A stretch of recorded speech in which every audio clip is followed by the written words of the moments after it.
New Inside Out, Upper Intermediate, CD 1. Track 1. Alec. It made a huge impression on me, because when I was a kid, I always used to think, I hope I live long enough to see a man on the moon. So when it happened, I don't know how old my son was, but I said to him, sit down and watch all of this. This is one of the most momentous things that will ever happen in your life. Track 2. Belinda. What annoys me is people who think the royal family had something to do with Diana's death. It was a tragic accident. That's what I believe anyway. I was never a big fan of Diana, but she raised a lot of money for charity, and I think she was a good mother to those boys.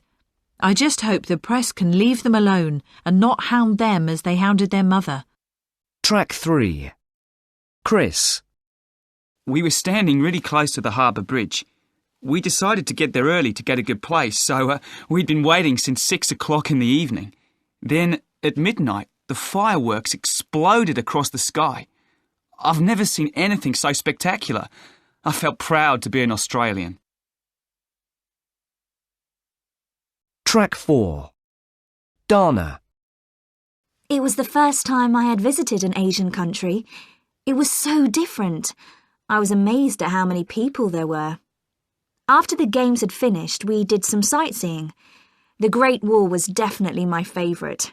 It's the most incredible thing I've ever seen. Track 5. Excuse me, is it okay if I sit here? Sure, go ahead. Thanks. Sorry, but you're English, aren't you? Yes. How did you know? Oh, I heard your accent. It isn't very busy here today, is it? No, it isn't.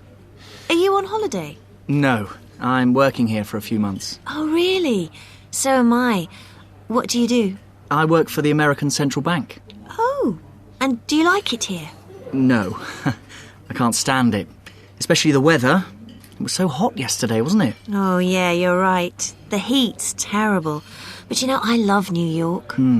How long have you been here? Oh, not long. A few weeks. How about you? The same. What are you doing here? I'm an artist, and I was asked to bring over some of my work to a small gallery just near here.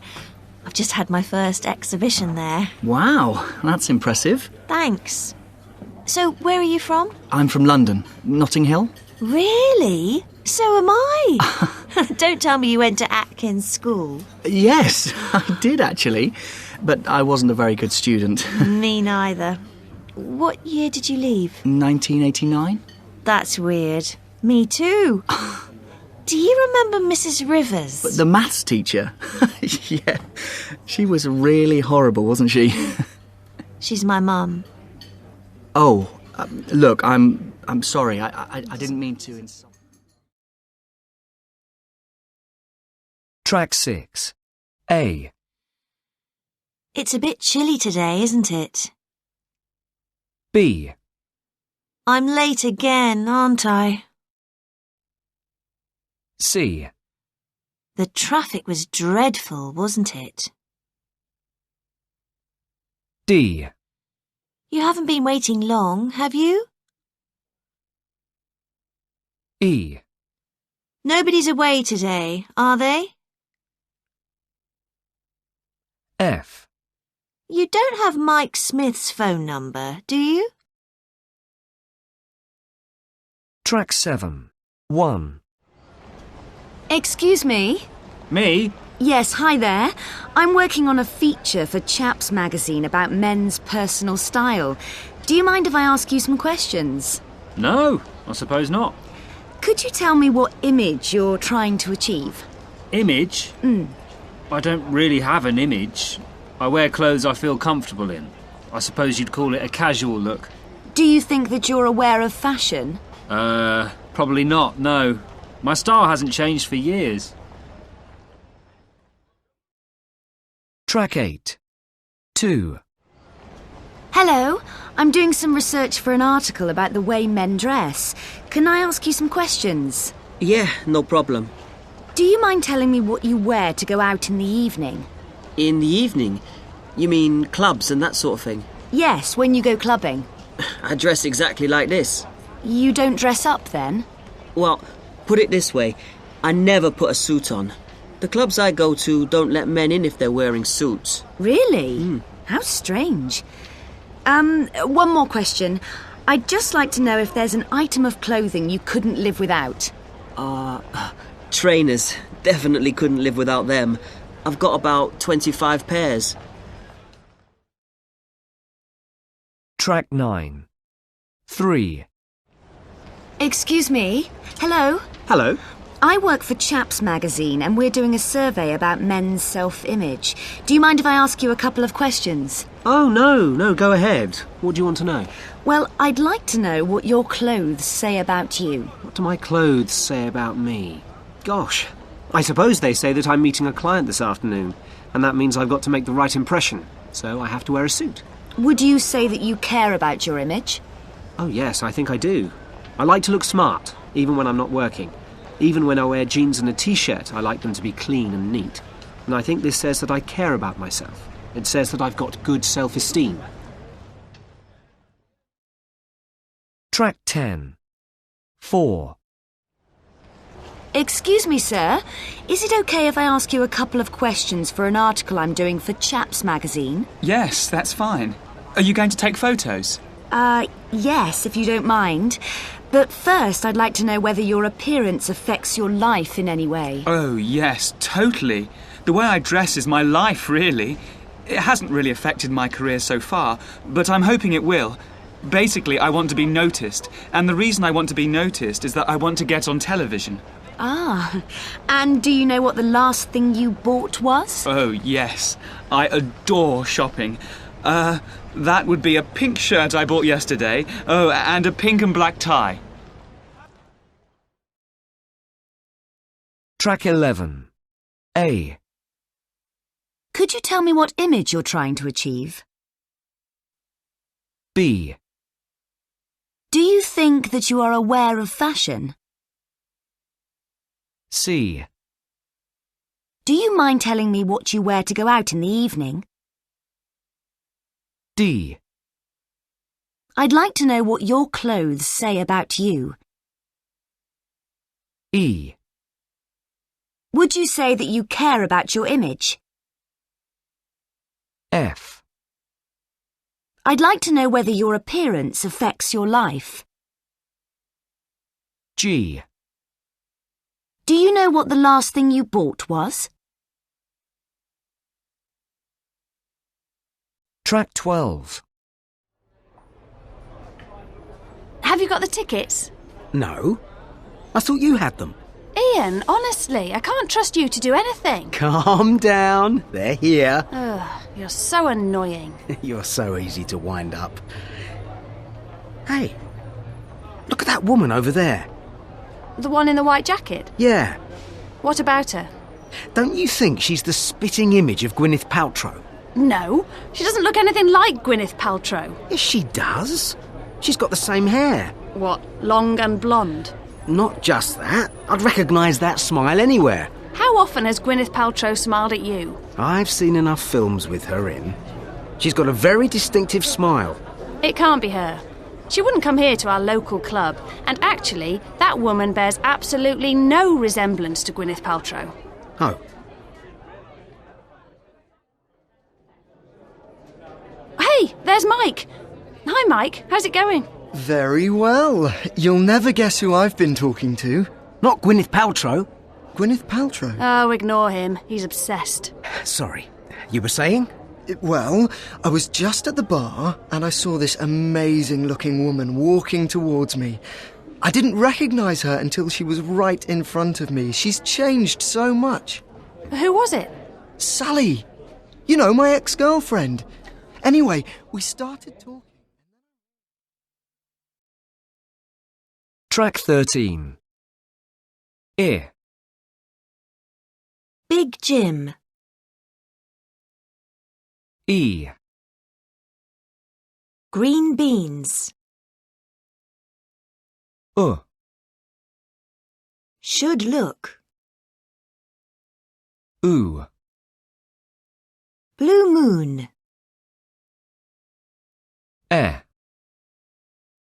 Well said. About mother.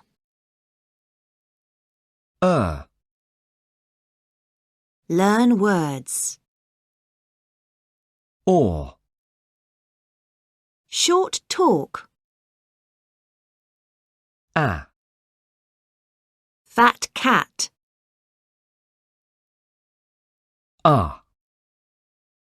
Must come. Calm start. What shop? Track 14. A. Charity begins at home. B. Blood is thicker than water. C. Home is where the heart is. D. Birds of a feather flock together. E. Two's company, three's a crowd. F. One good turn deserves another. Track 15. You're going to meet Sarah's boyfriend tomorrow. That's right. How do you feel about that? Well, we're looking forward to meeting Andy at last. We've heard a lot about him because Sarah's been going out with him for a while now. Several weeks, I believe. Does Sarah usually bring her boyfriends home to meet you? Well, it's difficult to know with Sarah, really. She changes boyfriends like other people change their socks. We've met some of them. Yes, I'd say we'd met half a dozen over the years. Have you liked most of her boyfriends? No, not really. I'm always amazed at how awful they are. She goes for very strange types. There was just one we liked, wasn't there? Oh, yes, you mean Jeremy. Lovely chap. We were impressed with him. But he didn't last long. As soon as we told her we liked him, she dropped him. What sort of person would you like Sarah to go out with?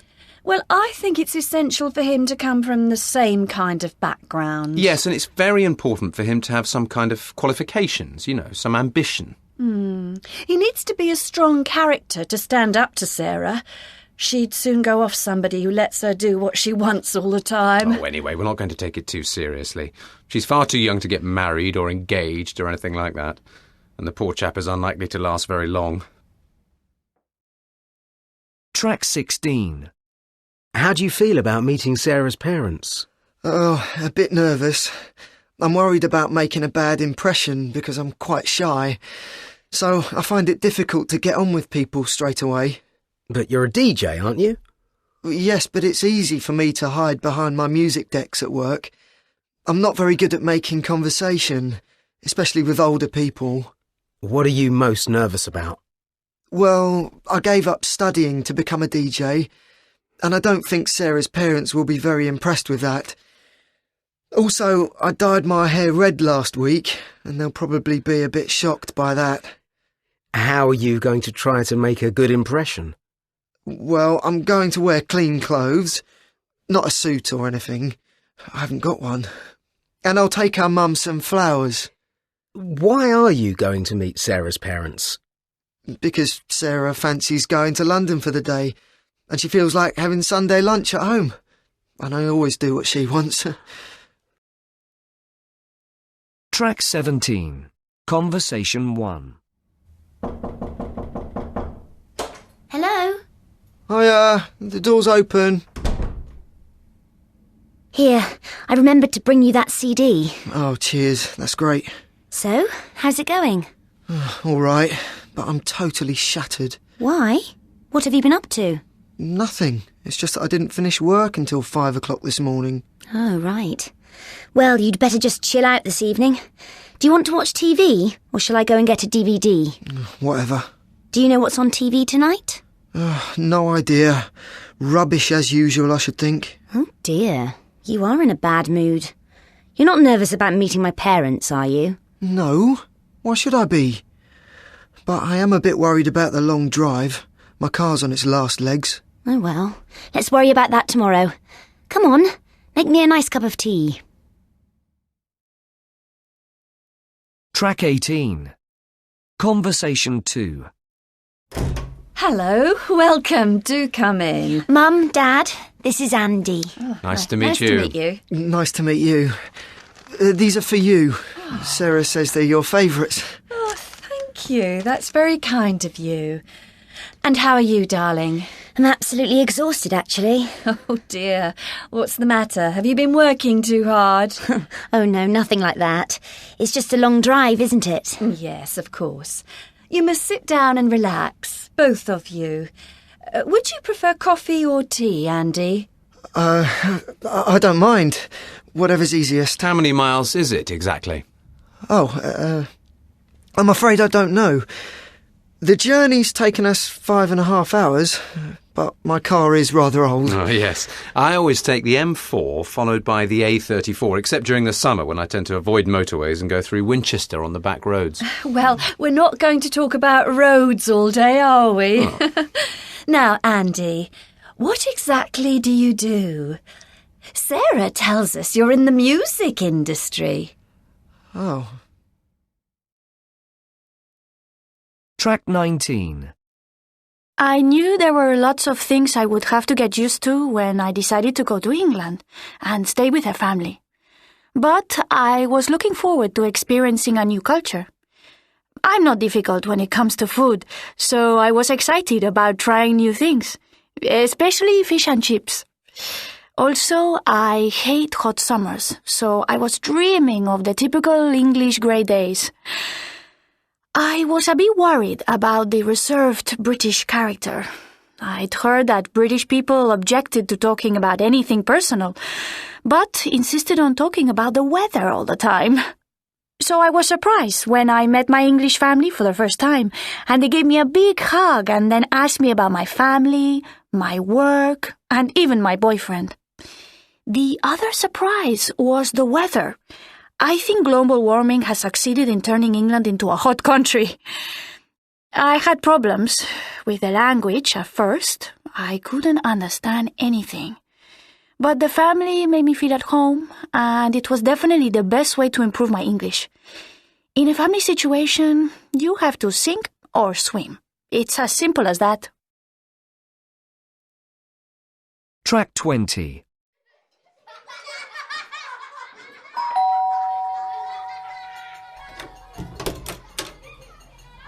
Hello, Marie. Come in. Did you have a pleasant journey? Pleasant journey? A good trip? Oh, yes. Thank you. Very good. Well, welcome to our home. I hope you'll be happy here. It's not very big, but I think you'll have everything you need. Yes, thank you. It's very nice. Oh, good. I'm glad you like it. Let me introduce you to the rest of the family, and then I'll show you around. Okay. Thank you, Mrs. Brown. Oh, you must call me Jill. Now, this is Benji. Hello. And this is Katie. Hello, Katie. Hello. And this is Max. He's a baby, so he can be a bit excited. Down, Max! Oh, sorry. I hope you don't mind dogs. No, I love dogs. Oh, good. So, this is the kitchen. We usually eat breakfast in here. Help yourself to tea and coffee. The fridge is here, look. And the cups and saucers are in this cupboard here. I'm afraid the microwave is broken, but we seem to manage without. It's a lovely kitchen. Oh, yes, it's my favourite room, actually. Now, this is the living room. Excuse the mess, but Benji and Katie have lots of friends around. This is the dining room. Max isn't allowed in here. Are you, Max? Oh, down, boy. Now, if you'd like to leave your bags here for a minute, I'll show you the upstairs. Thank you.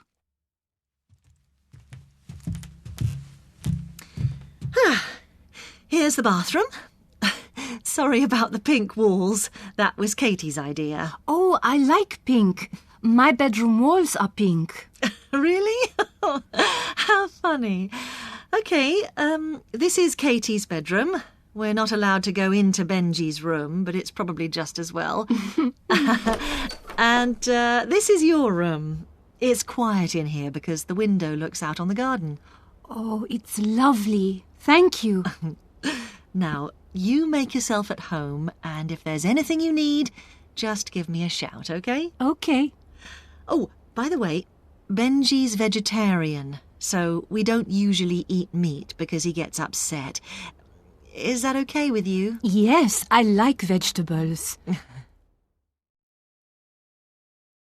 Track 21. A. Did you have a pleasant journey? B. Welcome to our home. C. Let me introduce you to the rest of the family. D. Then I'll show you around. E. You must call me Jill. F. Help yourself to tea and coffee. G. Make yourself at home. H. If there's anything you need, just give me a shout. Track 22. During the gold rush, Sam Brannan became one of the most successful businessmen in California. He arrived in California in 1846, when San Francisco, then called Yerba Buena, was just a small community of a few hundred people. When gold was discovered on John Sutter's land in 1848, Sam Brannan was running the only store between San Francisco and the gold fields. Quickly recognizing a gap in the market, he bought up all the picks, shovels, and pans he could find, and then ran up and down the streets of San Francisco, shouting, "Gold! Gold on the American River!" He had no intention of digging for gold. No, he was planning to sell shovels. And having cornered the market, he ended up with a lot more gold than the person who had to dig for it. This was a man who keenly understood the laws of supply and demand. A metal pan that sold for 20 cents a few days earlier was now available from Brannan for $15. In just 9 weeks, he made $36,000. Within a few years, he had become the first gold rush millionaire. In the end, though, Sam Brannan lost his fortune and his health, as did many of those who first benefited from the gold rush. Alcoholism finally led to his downfall, and California's first millionaire died an unnoticed death. Track 23. Morning. You're in a good mood today. Any particular reason? Yeah, there is actually. I've decided to become a millionaire. You've decided to become a millionaire. I see. And how exactly do you propose to do that? Well, if you can spare a couple of minutes, I'll tell you. Martha, you know how precious my time Dad, is. I promise you it'll be worth your while. Oh, OK. But just 5 minutes, or else I'll be late for work. Right. I've got this idea for a website. Oh, come on. You're wasting your time if you think you can make money out of the internet. All the best ideas have been used up. You should be using your time more profitably, getting a proper job. I promise you it's not some half-baked idea. It's something I've been chewing over for the last few weeks. Please, just have a look at these plans, then tell me what you think. Yes. Interesting. There's certainly food for thought here. How are you going to find the money to do it? Well, I was rather hoping you might help me. Will you? Well, I can't tell you until I've had time to digest all this information. And you've certainly got a good idea. Very original. But we're running out of time. If we don't do it very soon, somebody else will. Yes, you could be right. Look, I've got to go now, but as soon as I get back from work, I'll spend the rest of the evening looking at it. Have you told anybody else your idea? No, not yet. Well, don't. I think you've really got something here. Track 24. A. Money makes the world go round. B. There's no such thing as a free lunch. C. Put your money where your mouth is. D. In for a penny, in for a pound. E. Watch the pennies and the pounds take care of themselves. F. The love of money is the root of all evil. Track 25. It's impossible to have too much money. Do you agree with that, Patty? Yes. If you have dreams, money makes them possible. Personally, I can't imagine having too much money. I'm always broke. Anyway, if I ever felt I had too much money, I'd give it away to charity. And, Patty, would you prefer fame or fortune? Being practical, I'd say fortune. But if I was single with no kids and no responsibilities, I'd go for fame. Eric, were you given or did you earn pocket money as a child? I was given 2 shillings a week by my father, but on condition that I behaved myself. If I didn't behave well, I didn't receive it. Parents were much stricter in those days. And, Eric, what was the first thing you saved up for and bought yourself? A set of toy soldiers. Not the plastic ones you get nowadays, but little metal ones, beautifully hand-painted. It took me nearly a year to save up for them. If I'd known that they would become valuable antiques, I would have kept them.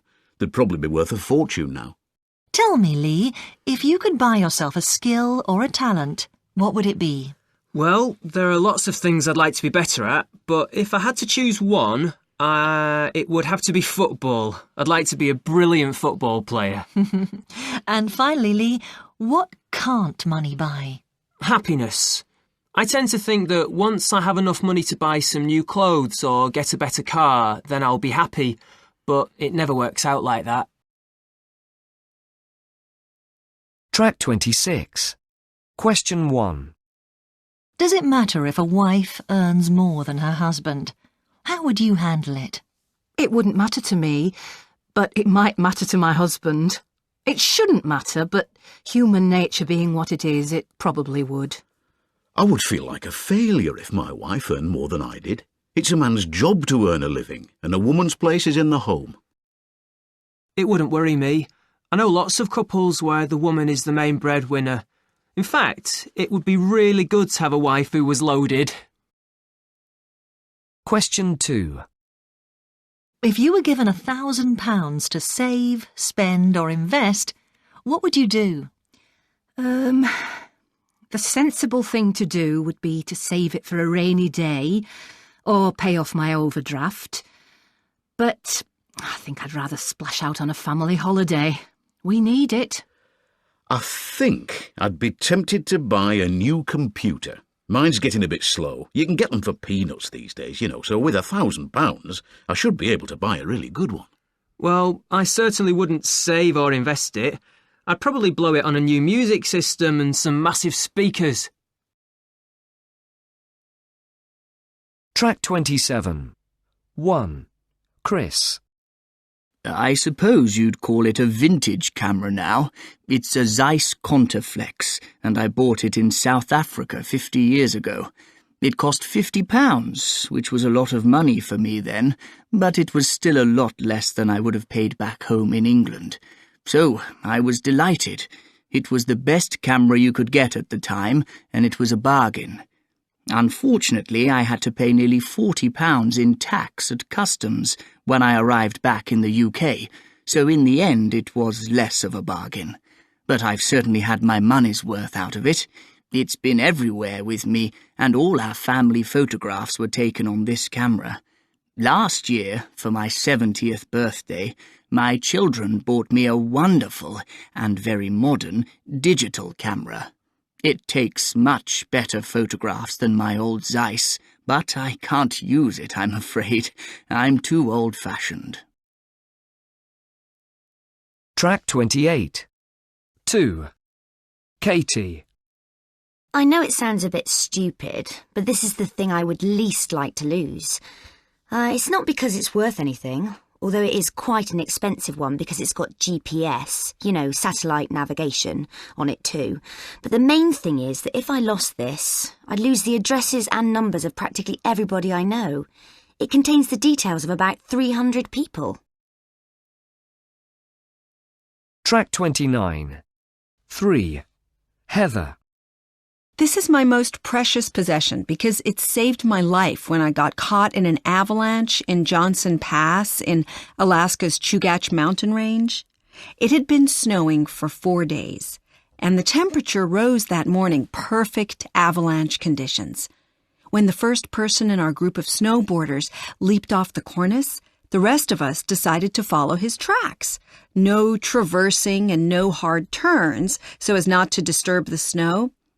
When it was my turn, I made it down the first pitch safely and thought I was out of danger. But the person behind me started before I was at a safe distance and nervously made a hard right turn. I heard a loud crack and then whoomph! The snow hit me really fast in the back of the neck. I pushed my neck warmer over my face, which kept the snow out of my mouth and nose, allowing me to breathe as the avalanche swept me up. I began frantically swimming and tried to stay aware of which way was up. When the snow finally settled, I had managed to get part of my glove up through the surface. It took the others a few minutes to find me, but I knew they would. Luckily, my neck warmer allowed me the extra air to wait out those few minutes. Track 30. Thanks for doing this. I really don't know where to start. Right, first you need to tell me what you're looking for. Do you have any ideas? Well, diamonds are always good. Okay, and do you prefer gold or silver, or platinum or white gold? Whoa, hang on. Say that again.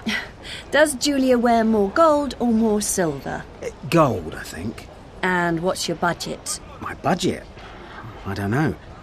This is only the second time I've done this. What? You were engaged before? Yes, it was a mistake. We were too young. And did she keep the ring? Yeah, but it wasn't worth much. I was really hard up at the time, so I just got something cheap and cheerful. Well, you have to be prepared to splash out this time. It's a once-in-a-lifetime thing. Well, twice in a lifetime for you, I suppose. Okay, my budget is £200 or £300. Okay, well, you may have to revise that figure. What do you mean? You'll see. Come on, let's go. Good morning, sir, madam. Are you looking for something special? Yes, a diamond engagement ring, please. I see. Our diamond rings are over here, sir. If you'd like to browse and then ask me to show you anything you particularly like. Thanks. Have you seen the prices? I told you. Is there something you'd like to see? They're lovely, but they're a little out of my price range. Sorry we can't help you, sir. Goodbye.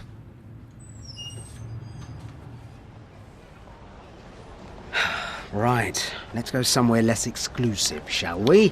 Okay, but you're going to have to pay a bit more. I'm not made of money. No, I know, but this is a time when you have to push the boat out.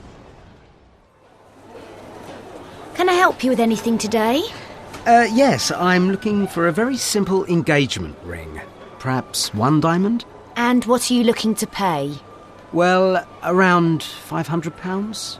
Okay. This is £560.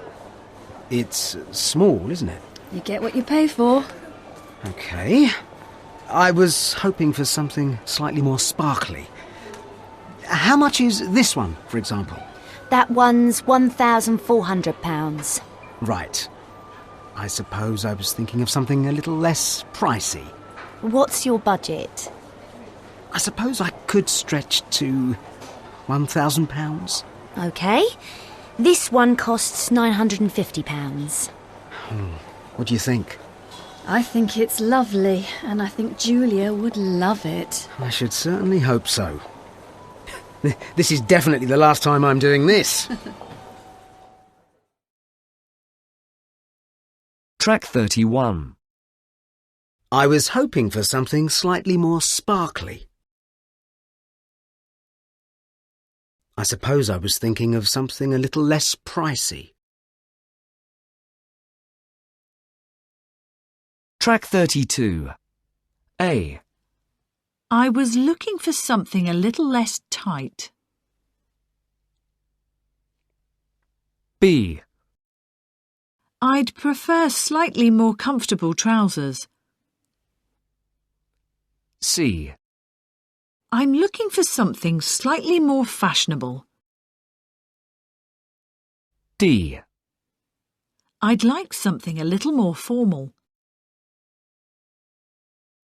E.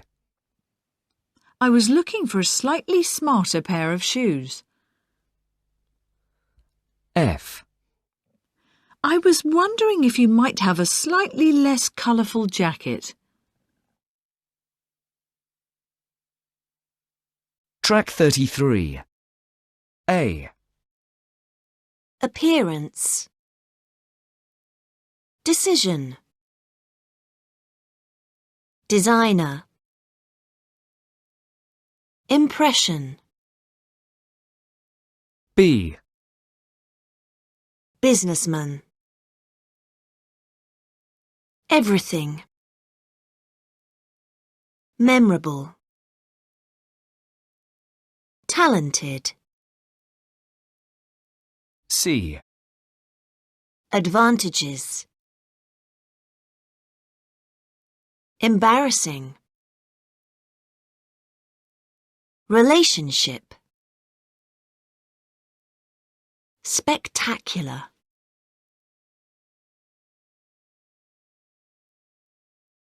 Track 35. It was day 2 of my first ever North Pole expedition back in 2001. I was 23 years old. There were 2 people on this expedition, me and a guy called Penn Haddow, who was very experienced. So he was really teaching me how to survive in the Arctic. And it was the morning of day 2. We'd just taken down our tent and started skiing. Penn was in front, navigating, and I was following his tracks, dragging my sledge. And I started getting a very strange feeling that something was wrong. And I wasn't sure to start with. It felt like I'd forgotten something important. I couldn't quite figure out what wasn't right. And I stopped and turned around and looked behind me, looked back along our tracks, and saw a polar bear walking towards us. Now, early in the spring, at the very start of the expedition, and this was very early March 2001, polar bears have been hibernating through the winter, so they're hungry. They've just woken up. They're looking for breakfast, and we're wearing black clothing. We probably look a bit like seals, which is what bears normally eat. Bears are also the largest land-based carnivore in the world, so they're quite big, scary predators. And I turned around and shouted at Penn, who was in front. Luckily, he heard me, and our bear drill swang into action. Now, we'd practiced what to do once in the car park of a cafe just before we left the UK. And the theory is that we had to stay where we were and try and convince the polar bear that we were bigger and scarier than it was. As I've said, they're big creatures. The heaviest adult male ever recorded was, I think, just over 1,000 kilos, so a ton. They can move at nearly 50 kilometres per hour if they want to. Now, our top speed, pulling sledges, was about 3 kilometres per hour, so we knew there was no way we could outrun the bear. So we had to stay where we were, try and look big and scare it away. Penn was in charge of the gun. We had a shotgun that we'd bought in Russia. That was his job. My job was to look big and to take off my skis, hold the skis in the air, make lots of noise, try and frighten away the bear.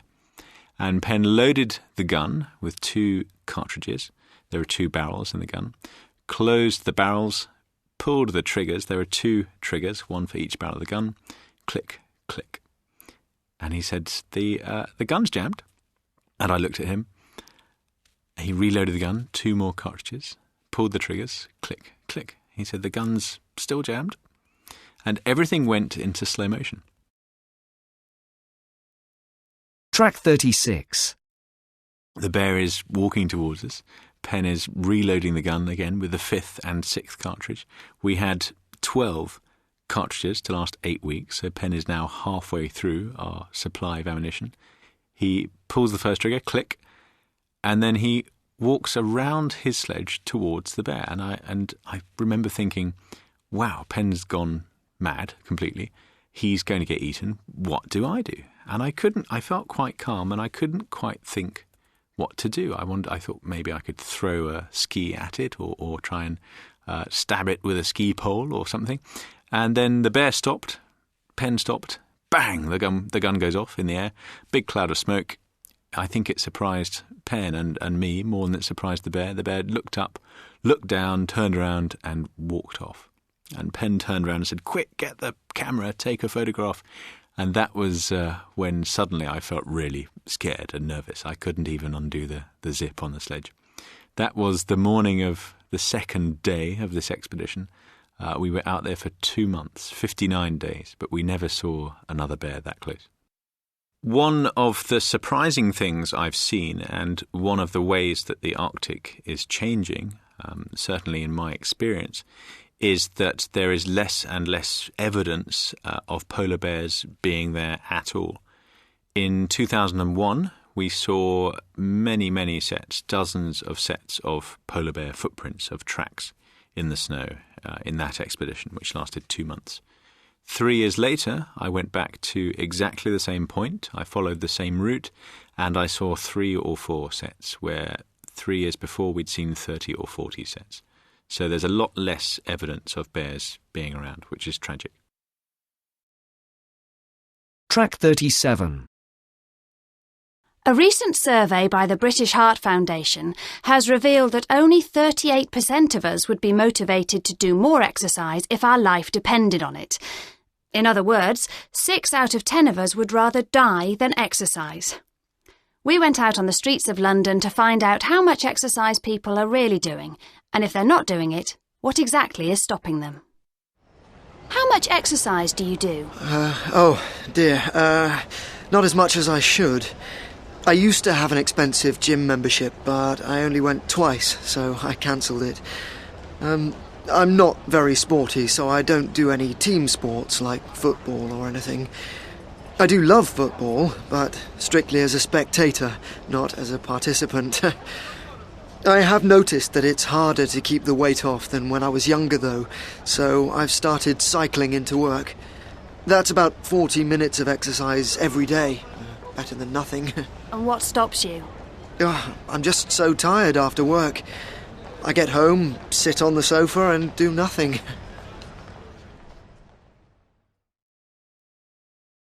Track 38.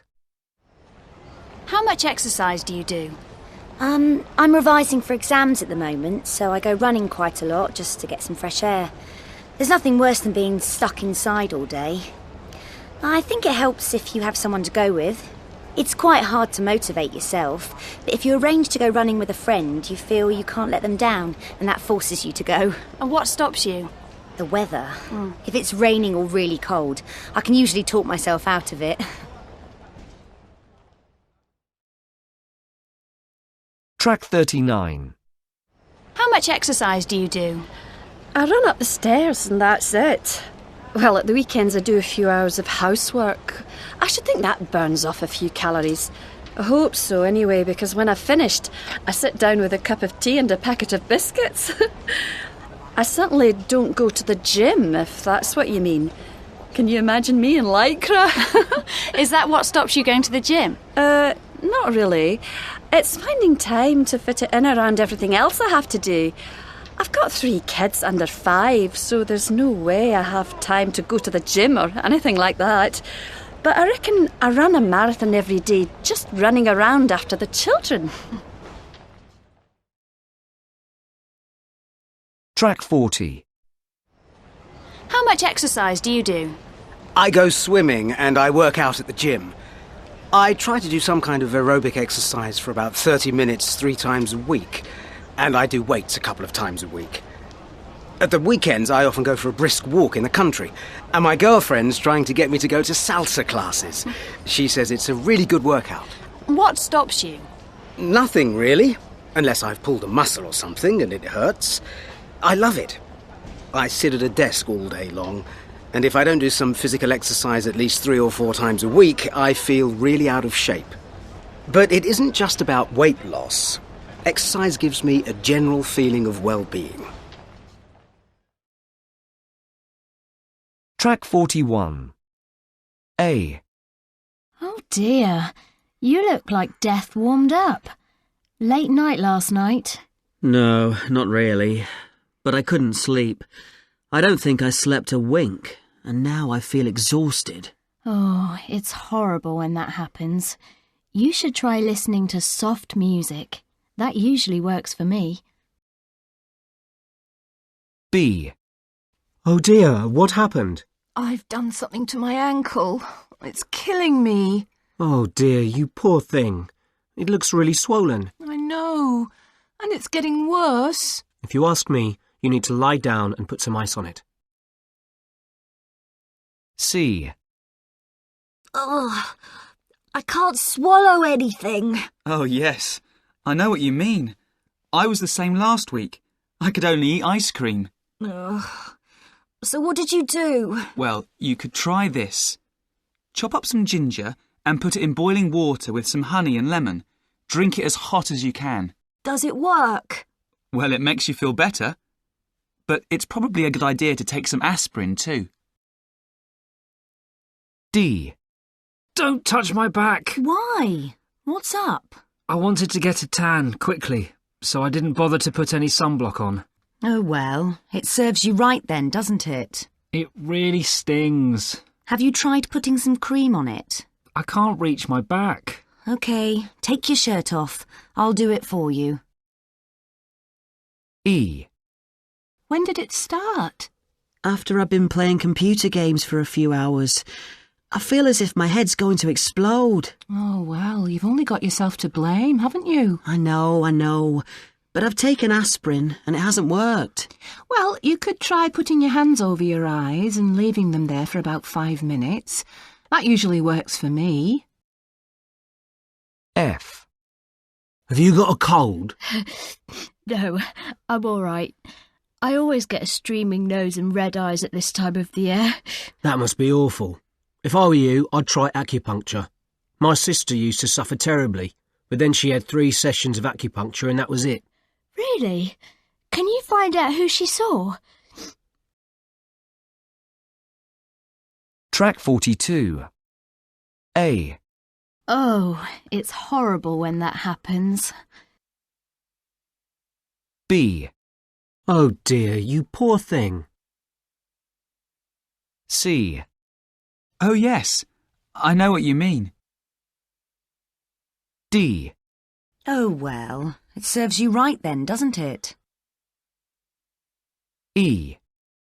Oh, well, you've only got yourself to blame, haven't you? F.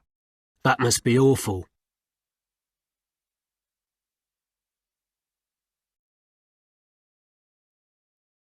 New Inside Out, Upper Intermediate. CD2. Track 1. My dad is the most ritualistic person I know, and many of his rituals involve his car. We've never kept domestic animals in our house, but my father's car is as close as you'll get to the family pet. In fact, to be honest, the car probably gets better treatment and more affection than a pet would. Each night, the car is tucked up in its garage under a cosy blanket. Nobody is allowed in the garage in case they accidentally brush against the precious one, causing who knows what damage. When we were children, on the rare occasions when my dad would get the car out of the garage, for births, deaths, marriages and national disasters, and then only if the buses weren't running, we would have to wear plastic bags on our feet in case we had a sudden urge to vandalise the seats with our school shoes. We would never be allowed to shut the car doors ourselves, in case we slammed them too hard, I suppose. I mean, 3, 5 and 7-year-old girls can do untold damage to a car by slamming the door shut. Nowadays, we don't have to wear plastic bags on our feet, but the starting the car and setting off ritual has never changed. He'll start the engine and then sit there for at least 5 minutes with the engine turning. As repulsive fumes pump out into the fresh country air, he'll take out his pipe and start tapping out his last smoke. Then he'll take a pinch of Player's medium navy cut, No other tobacco will do. Stuff it in the bowl and spend a minute or two patting it down. Next, he'll get out his box of matches and give it a shake. He always gives his matches a shake. The pipe won't light first go. He'll have several goes at it, and finally, when the tobacco takes, he'll puff and puff until the car is full of smoke. With visibility dangerously reduced and a car full of choking passengers, he'll take the handbrake off and reverse out of the drive at breakneck speed. It isn't pleasant being a passenger, but we've always let him get away with this strange behaviour because he's the boss. None of us would dare to complain. My father used to be a pilot in the Royal Air Force, and I often wonder whether he would indulge in this kind of ritual before takeoff, and whether his crew would let him get away with it, because he was the boss. Probably. Track 2. Tell me about weddings in your country. Well, in Spain, where I come from, there is this ritual that happens after the rings have been exchanged between the groom and the bride. It is called las arras, and it consists of 13 gold coins which the groom puts in the bride's hands. It symbolizes their intention of sharing everything, all the worldly goods they are going to receive together. Track 3. Tell me about weddings in your country.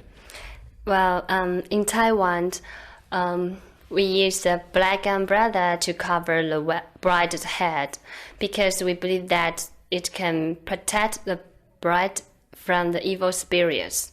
So normally there will be an elder person to hold the umbrella when she leaves her house to a groom's house. And will this bring her good luck as well? Yeah, it's prevent the bad luck. Track 4. Tell me about wedding traditions in Turkey. Weddings in Turkey are quite different to how they are in the UK. There are a lot of people at the wedding. There are sometimes as many as 400 or 500 guests. And one of the most interesting things, I think, about Turkish weddings is the fact that the guests at the wedding pin gold, money, banknotes on the bride's and groom's costumes, on the bridegroom's suit, and on the bride's dress. I think, from what I can understand, that this money and gold is used by the bride and groom to set themselves up for their new life together, living in their new house, their new home, to buy things like a fridge and other things they might need for their future life together. Track 5. Tell me about wedding traditions in Morocco. Oh, Moroccan weddings are elaborate affairs. Preparations take weeks, and the whole community is involved. The bride gets lots of attention in the days leading up to the wedding. A group of women, usually older than the bride, but connected to her in some way, give her a sort of milk bath, which is supposed to purify her.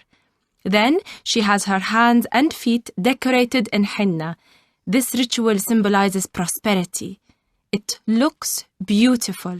And there's another custom, which says that the bride isn't supposed to do any housework until the henna wears off. Track 6. I remember bringing Shirley here for our third date. It must be nearly 10 years ago. Oh dear. I hope I've remembered to bring the mobile phone. Oh good, here it is. Yes, that was the evening I couldn't help telling her that I loved her. Oh no! I think I forgot to tell the babysitter what the number is. What if the kids wake up?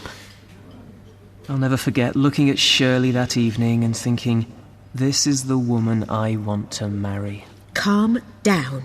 She knows the name of the restaurant, so she'll manage to find the number. We both work so hard, we deserve to have a break. We both work so hard. I don't like having so little time to play with the children. Maybe we should try spending a romantic weekend in Paris, just the two of us. My mother will have the children. From now on, I intend to spend more time with them. I'm going to stop working. Chris will understand. Yes, Paris. Good idea. I'll enjoy practicing my French. We must stop to buy milk on the way home. I haven't got anything for breakfast. I've tried to attract the waitress's attention, but she won't look this way. I want to get a nice bottle of wine. He'd better stop looking at that waitress. Otherwise I'm going home. This wine's lovely. I regret driving here now. We should have got a taxi. I hope he doesn't expect me to drive the babysitter home. I fancy going to a club later. We haven't been dancing together for ages. I'm tired and I want to go home. I wish he'd finish his wine. I can't stand being at home all the time. We must do this more often. I'd just like to be at home relaxing in front of the television. Track 7. A. Well, I try to remember my wife's birthday every year, and on the way home yesterday I stopped to buy her some flowers.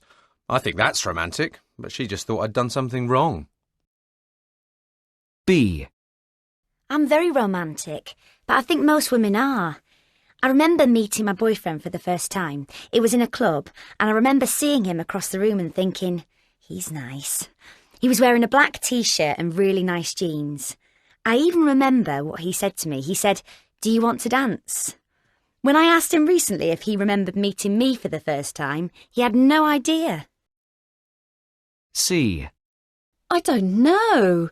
I don't think my partner would say I'm romantic because I always forget to buy him presents or say nice things to him. But deep down, I think I am romantic.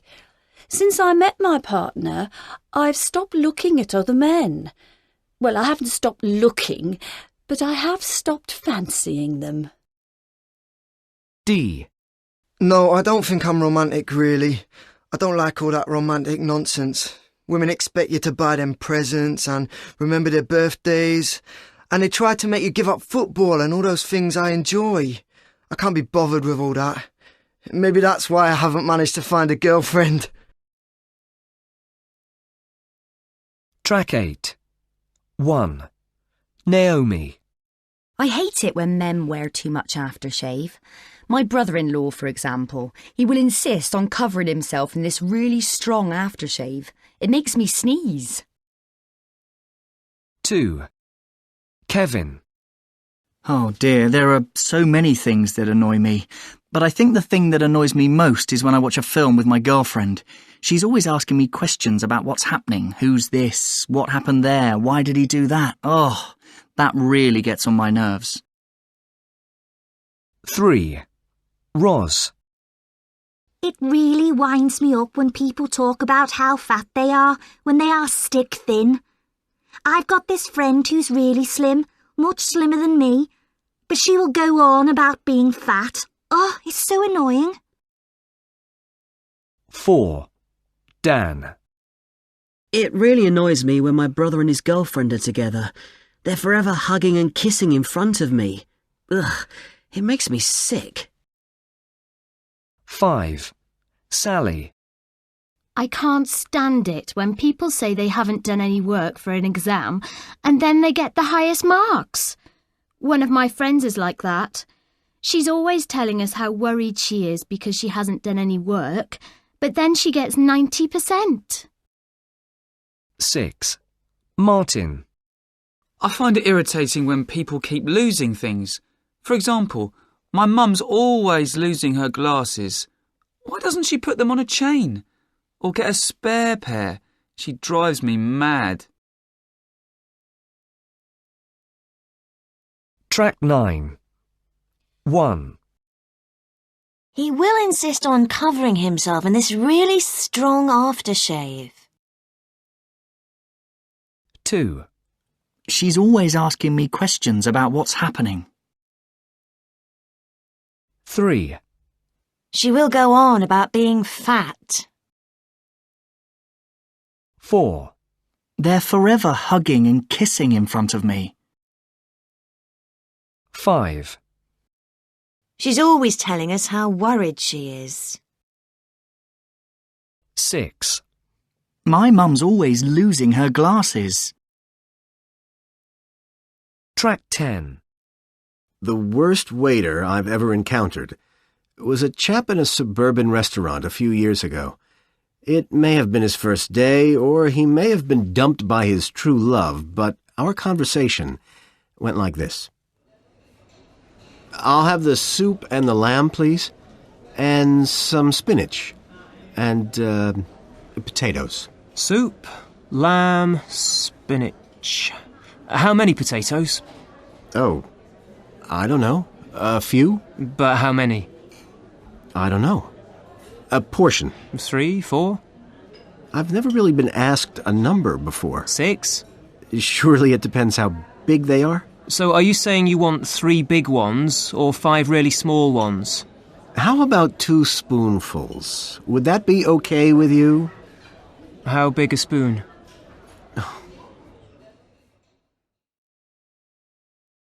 Track 11.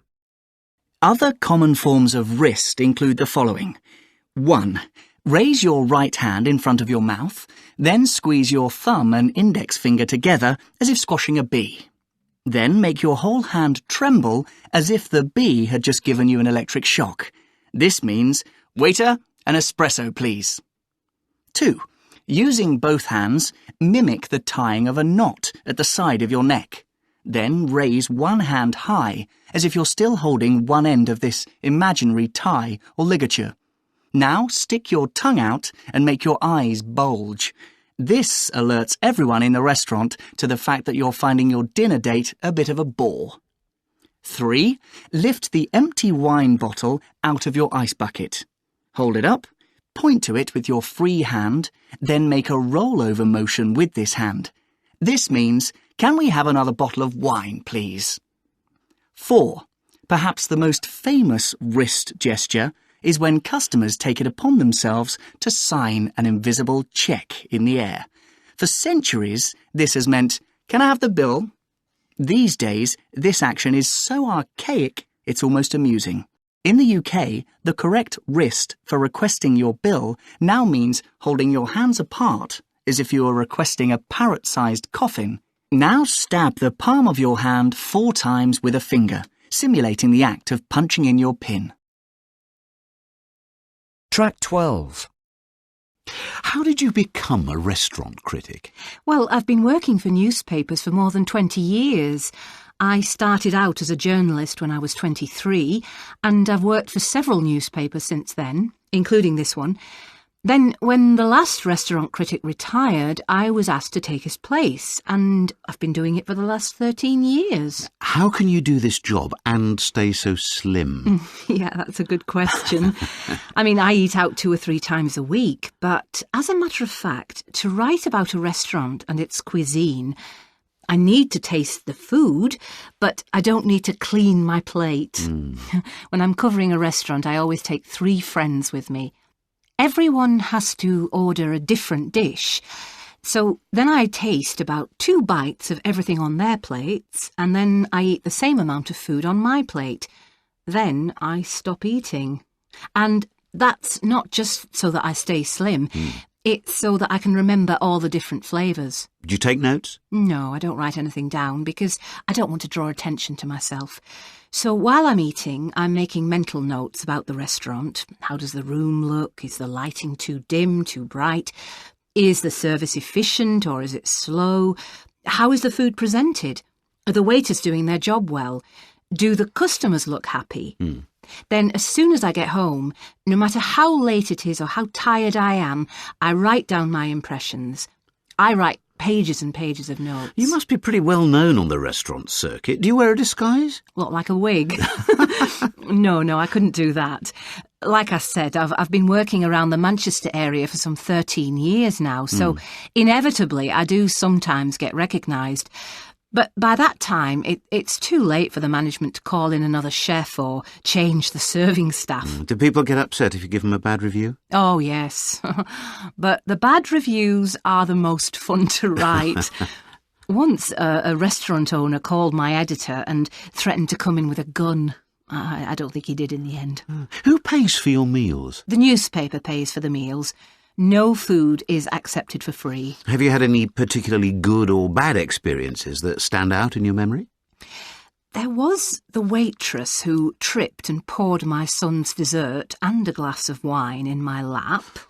Wasn't too pleased at the time, but I managed to see the funny side of it later. But there's one thing I really hate, and that's when the waiter keeps asking, "Is everything all right?" Good, experienced waiters never ask that. They don't need to, because they can tell if everything's all right just by looking at the customers' faces. Have you met any rude waiters or waitresses? Oh, I've experienced every kind of waiter and waitress. Rude and moody, chatty and enthusiastic, flirtatious and over-familiar. The best waiters are those who are attentive but not intrusive. I can't stand those waiters who squat down beside you to take your order and then proceed to tell you their favourite items on the menu because they ate it on their holidays in Greece. This kind of invasion of your privacy is totally unacceptable. What's the best meal you've ever eaten? It was in Italy, in Umbria. I was travelling with my husband, and we stopped in a very rural place where we had the meal I'll remember for the rest of my days. Olive oil pressed from the restaurant's own trees, lamb with so much flavour that it defines what the meat should taste like, wonderful bread, handmade pasta, local wines. It wasn't a formal restaurant, but I've never forgotten it, and I've never enjoyed a meal more. Wow. Track 13. Cardinal number. 246,813,579. Ordinal number. 53rd. Fraction. 4/5. Decimal. 99.9. Date. The 1st of January, 1901. Telephone number. 020 7278 2332. Track 14. 0.25. 1,234,567. 75th. 020 7782 43356. 5/6. The 27th of July, 2012. Track 15. A. Manchester United won 3-0. B. Rafael Nadal is winning 2-0. C. My grandfather was born in 1908. D. It's really cold, 10 degrees below zero. E. 0.7 seconds. It's a new world record. Track 16. Busy tonight, isn't it? Yeah. Who's the man on table 4? He looks familiar. Oh, that's Bert Sinclair. He's a big cheese in the hotel industry. So if you butter him up, he'll give you a nice big tip. Oh, right. I could do with a bit of extra cash. Excuse me? Excuse me?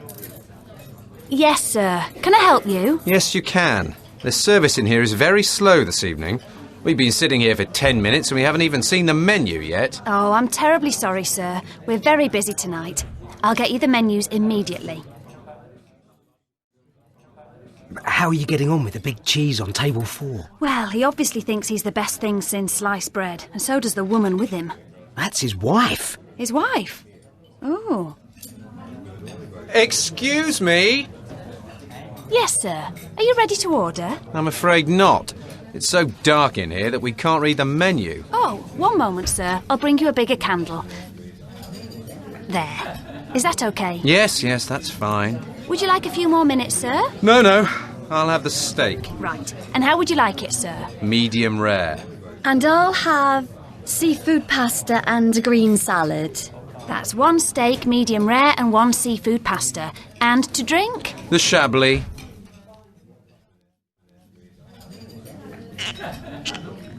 Who would like to taste the wine? Oh, I will. It could do with being a bit colder. Can we have the wine chilled, please? That's no problem. I'll just fetch an ice bucket. Everything okay with table 4? They're tricky customers. I feel like I'm walking on eggshells. Just remember the tip. Excuse me? Yes, sir. I think the wine is corked. It certainly tastes very strange. Oh, I'm terribly sorry, sir. I'll bring you a new one immediately. Big Cheese doesn't look too pleased. What's up? Oh, dear. It's all going pear-shaped now. The service is slow, the restaurant's too dark, and now the wine's corked. Calm down. You have to take it all with a pinch of salt. If you start taking it personally, you've had it. Excuse me? Yes, sir? I'm afraid this steak is overcooked. I asked for medium rare. I'm sorry, sir. And there's another problem. It's my seafood pasta. I think the prawns are off. Oh, dear. I'm very sorry. I'll talk to the chef. It's not looking very good for the tip, is it? That's not funny. Excuse me? Oh! Track 17. A. The service is very slow this evening. B. It's so dark in here that we can't read the menu.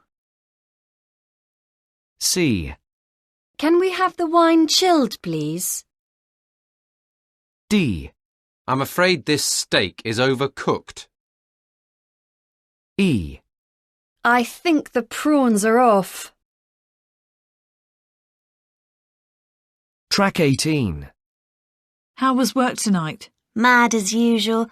Overbooked with 2 waiters off sick. Oh, no. Sounds like a recipe for disaster. Exactly. Then I dropped a whole tray of glasses. Oh, poor you.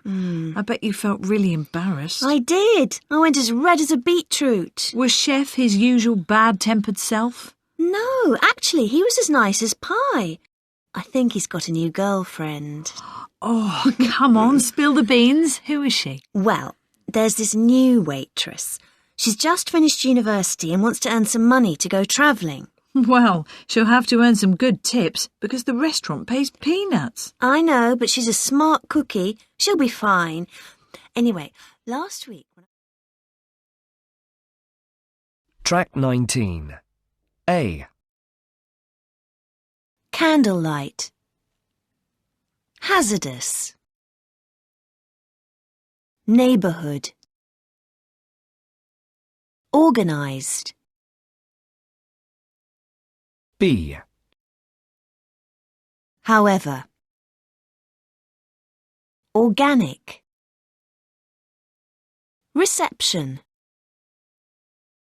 Tomato. C. Competition. Expedition. Invitation. Superstitious. Track 21. 1. My favourite beach is in Cape Town. It's called Kemp's Beach and I love it because the location is spectacular. But if you want to swim there, I'd advise you to wear a wetsuit because the water is freezing. 2. My favourite beach is in the south of France, but nobody knows about it.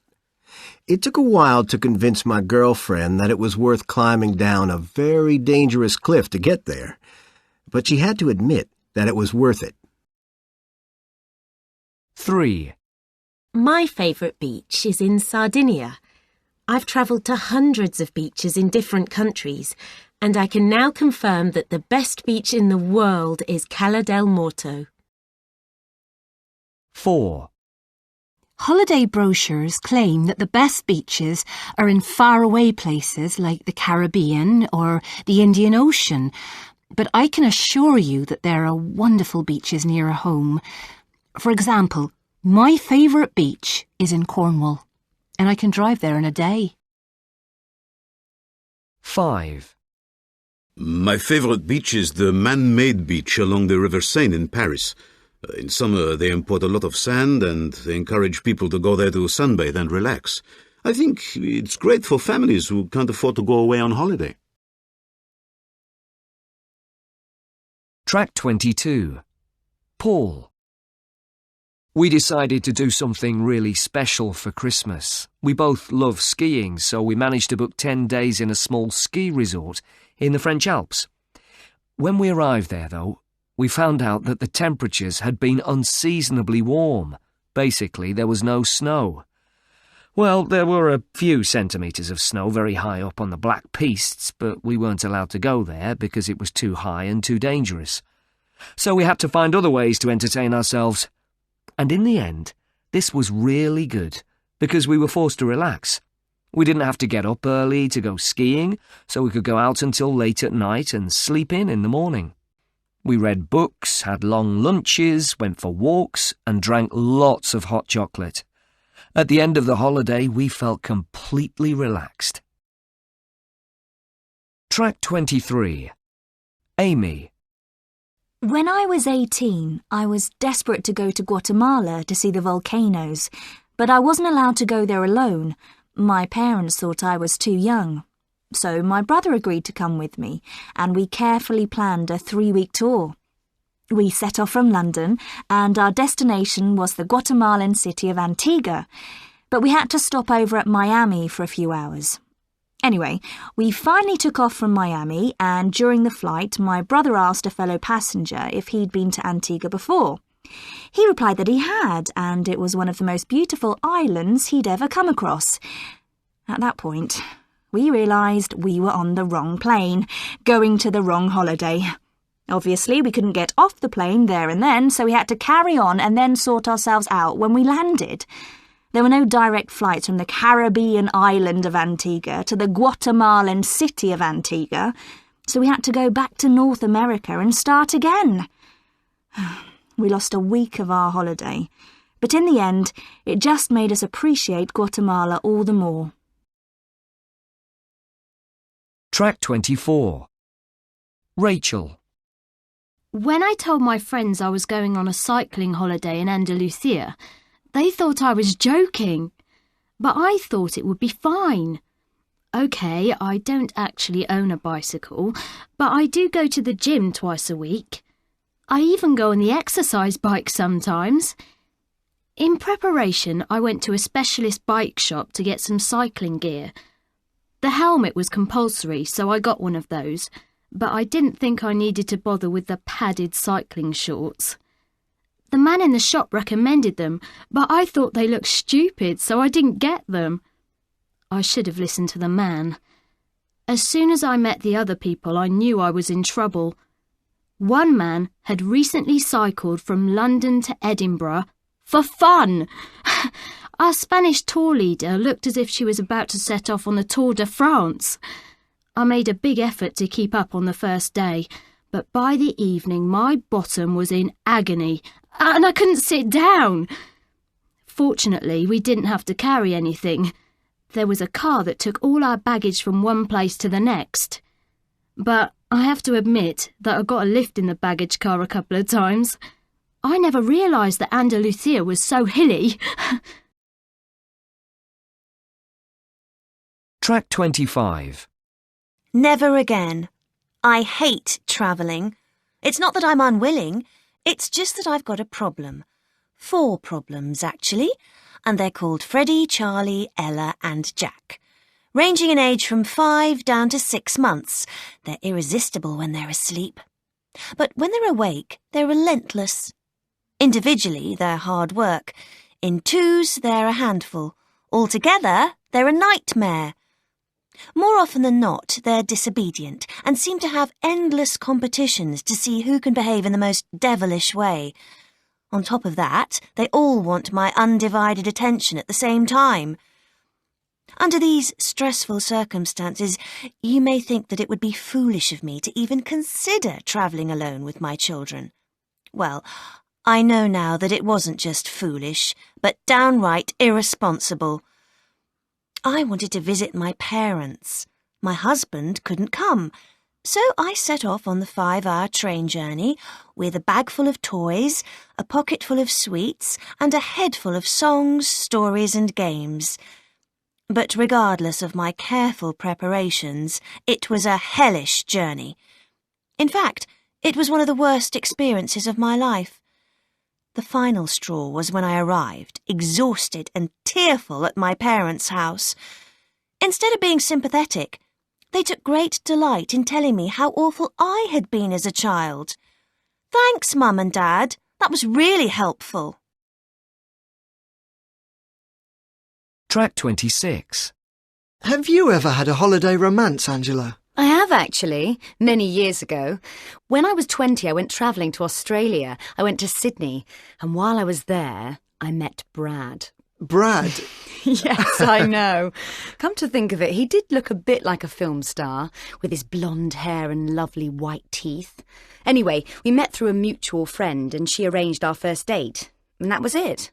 The beginning of a lovely relationship. Oh. We got on so well together. In fact, I really thought I'd met my soulmate. Do you know what I mean? I thought we may end up together. Yeah, I know what you mean. So, what happened next? Well, eventually my visa ran out and I returned to London. We then spent 6 months on the phone, swapping letters and parcels.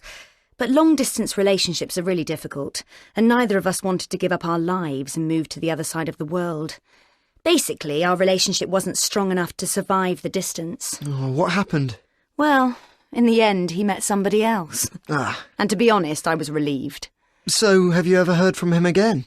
No, but the funny thing is that I heard through our mutual friend that he met a Dutch girl and ended up moving to Amsterdam. Track 27. You're not the type to have a holiday romance, are you, Jill? Actually, I am. In fact, I met my husband on holiday. No. Yes, it's true. I went on a camping holiday in Scandinavia with some university friends, and Ash came along at the last minute. Camping in Scandinavia? Not exactly tropical. No. Come to think of it, it was a bit cold at times. Anyway, as soon as I saw him, I thought, yes, this one's for me. Do you know what I mean? Oh, yes, I do. I do. But then I found out he had a girlfriend back home. Oh, no.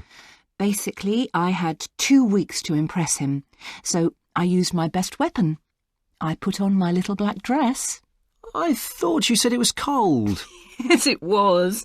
But to be honest, I didn't notice the temperature. And anyway, it was worth it because it worked. He resisted for a few days, which felt like years, but eventually he surrendered, and we spent the rest of the holiday together. In fact, we were inseparable. What happened when you got home? Well, that was a horrible time, because we knew we wanted to be together, but we both had other relationships to sort out. That must have been difficult. It was. But it all worked out well in the end. I mean, it's our 5th wedding anniversary in June. Track 28. Gone fishing. A tourist in Africa was walking by the sea when he saw a man in simple clothes dozing in a fishing boat. It was an idyllic picture, so he decided to take a photograph. The click of the camera woke the man up. The tourist offered him a cigarette. "The weather is great. There are plenty of fish. Why are you lying around instead of going out and catching more?" The fisherman replied, "Because I caught enough this morning." "But just imagine," the tourist said, "if you went out there 3 times every day, you'd catch 3 times as much. After about a year, you could buy yourself a motorboat. After a few more years of hard work, you could have a fleet of boats working for you, and then—" "And then?" asked the fisherman. "And then," the tourist continued triumphantly, "you could be calmly sitting on the beach, dozing in the sun, and looking at the beautiful ocean." Track 29. A. The Danube. The Dead Sea. The Himalayas. The Thames. The Urals. B. The Andes. The Eiffel Tower. The Empire State Building. The Indian Ocean. The Orinoco. Track 30. What are you doing for the long weekend? I'm off to Paris. Oh, great. I love Paris. Oh, yes, you know it pretty well, don't you? Can you believe this is my first time there? Oh, do you have any tips? Oh, well, there's so much to see. I definitely recommend the Eiffel Tower. Take the glass-sided lift. When it comes out into the daylight, the views are spectacular. That sounds like a must. What about museums? Well, of course, the most famous museum is the Louvre, but it's probably best to avoid it because of the queues. But make sure you go to the Musée d'Orsay. It's one of the best museums in the world. You'll have to queue there too, but it's well worth the effort. Where are you staying? In a little hotel in the 3rd arrondissement. Oh, that's a really nice area. While you're there, make sure you walk around the back streets because there are some lovely little shops. Oh, and while you're there, you should go to the Picasso Museum. You won't be disappointed. Oh, I love Picasso. And how should we get around? What are the taxis like? I think it's probably...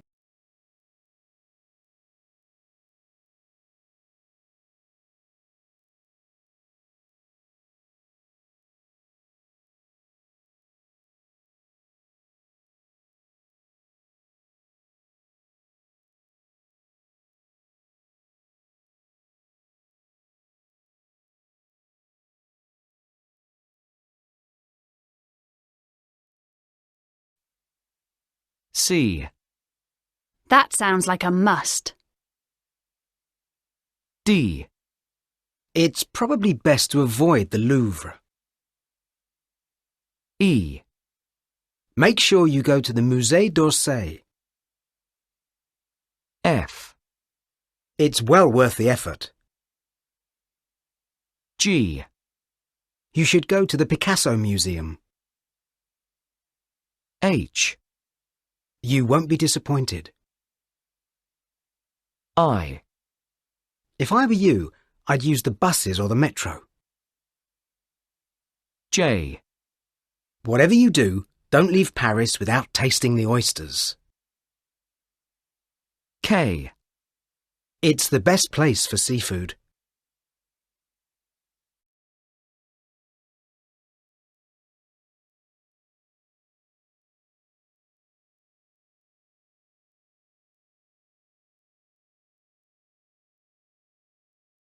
Track 32.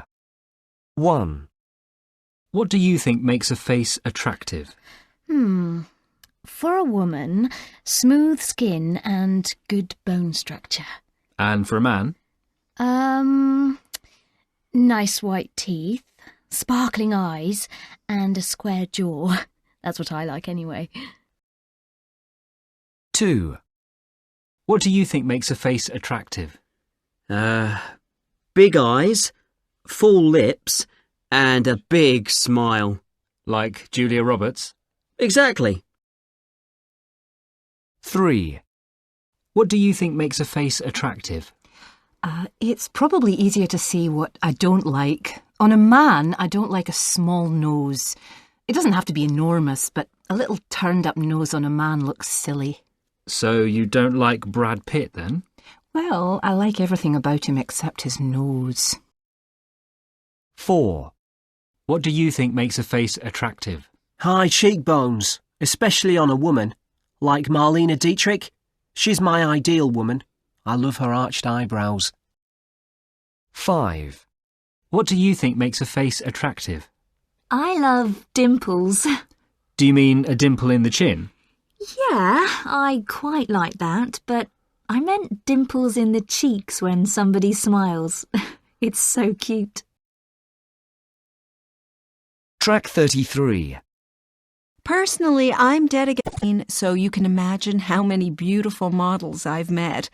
But I'm also in daily contact with women who are not physically perfect.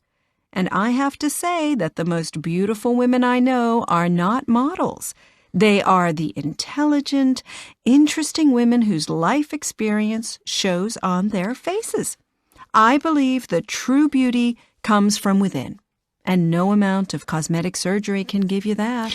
Yes, I agree with you, Jean, but not everybody has the confidence to let their inner beauty shine out. Plastic surgery can actually give people that confidence.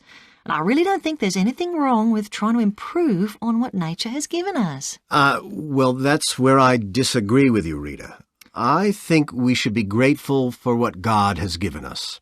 The point is, it's selfish and indulgent of people to spend vast amounts of money on superficial improvements when there is so much poverty and sickness in the world. Actually, it's not that expensive, you know, Michael. I mean, you could have your nose done for the price of a holiday, and quite frankly, cosmetic surgery can do more for you than a holiday because the benefits last longer. Are you saying I need a nose job? No, of course not. I suppose what I'm trying to say is that plastic surgery nowadays is almost as routine as going on holiday. Basically, it's here to stay, and I'm afraid you just have to accept it. Well, I don't go along with that at all. Growing old is a natural part of life, and if you ask me, what we need to accept is that we can't look young forever. Well, I would disagree with that, but let's leave it there.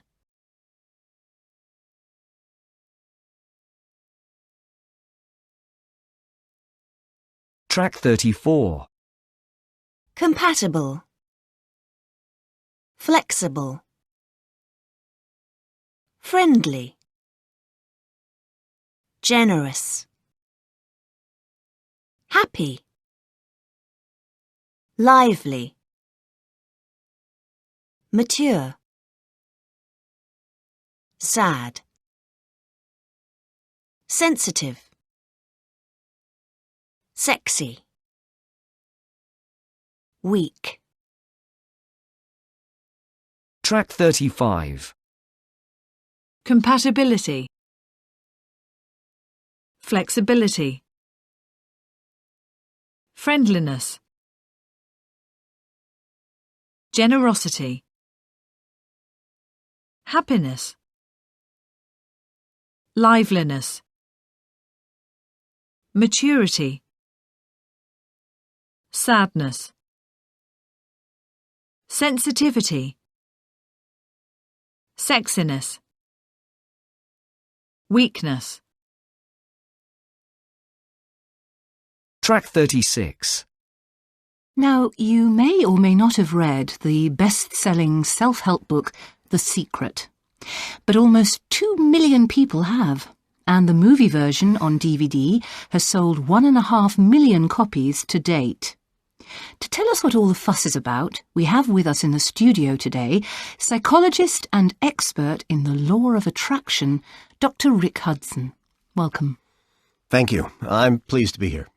Dr. Hudson, The Secret is based on the law of attraction, the idea that like attracts like. This isn't a new phenomenon, is it? No, not at all. The theory behind the law of attraction has been around for ages.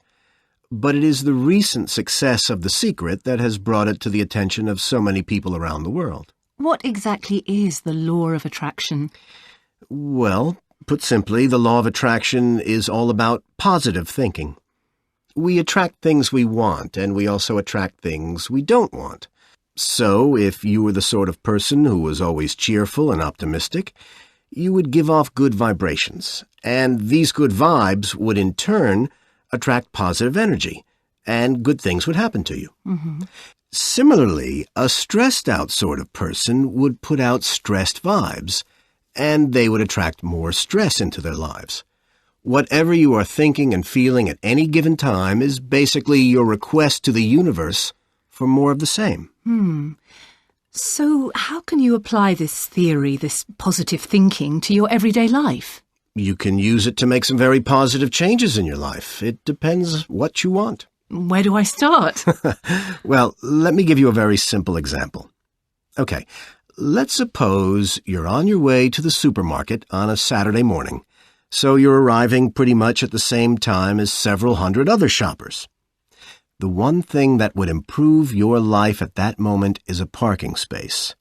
So you start focusing on that space. You visualize the ideal parking space right near to the supermarket entrance, and you imagine yourself swinging into the space as you arrive. Okay, I like that image. And to make the positive vibrations really work for you, you need to imagine how you would feel if you already had that space. I see. Imagine that you already had that space. How would you be feeling? Amazed? Right. So you're still in your car, on the way to the supermarket, but you're saying to yourself, I'm so happy I found a space. I'm delighted and grateful that I found a parking space so close to the entrance. It works. Try it. I must say, it sounds a bit too good to be true. Supposing I really, really wanted a $10 million house with a swimming pool, would I just think about it and, hey presto, it would materialize? Well, if you wanted to start living your life according to the law of attraction, you'd have to learn a few simple techniques, and these are explained in The Secret. But basically, if that's what you really want, then yes, you can make it happen. But don't you think it encourages people to be more materialistic? I mean, I don't need a house with a swimming pool. Isn't that just being plain greedy? Listen, I'll give you another example. Imagine that a genie appeared in front of you and offered to grant your wishes.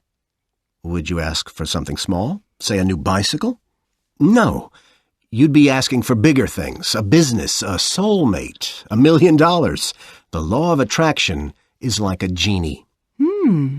And here's why it's important to think big. There is so much that can be improved in the world. There is much more you can contribute, but you cannot do this by being mediocre. You owe it not just to yourself, but also to the world to think big. Well, thank you, Dr. Hudson. For more information, read The Secret or watch the DVD. I'm going to start visualizing a Gucci handbag. Track 37. Hey, Phil. How are you doing? Oh, hi, Laura. Not too bad, thanks. How are you? Oh, up to my eyes in work as usual.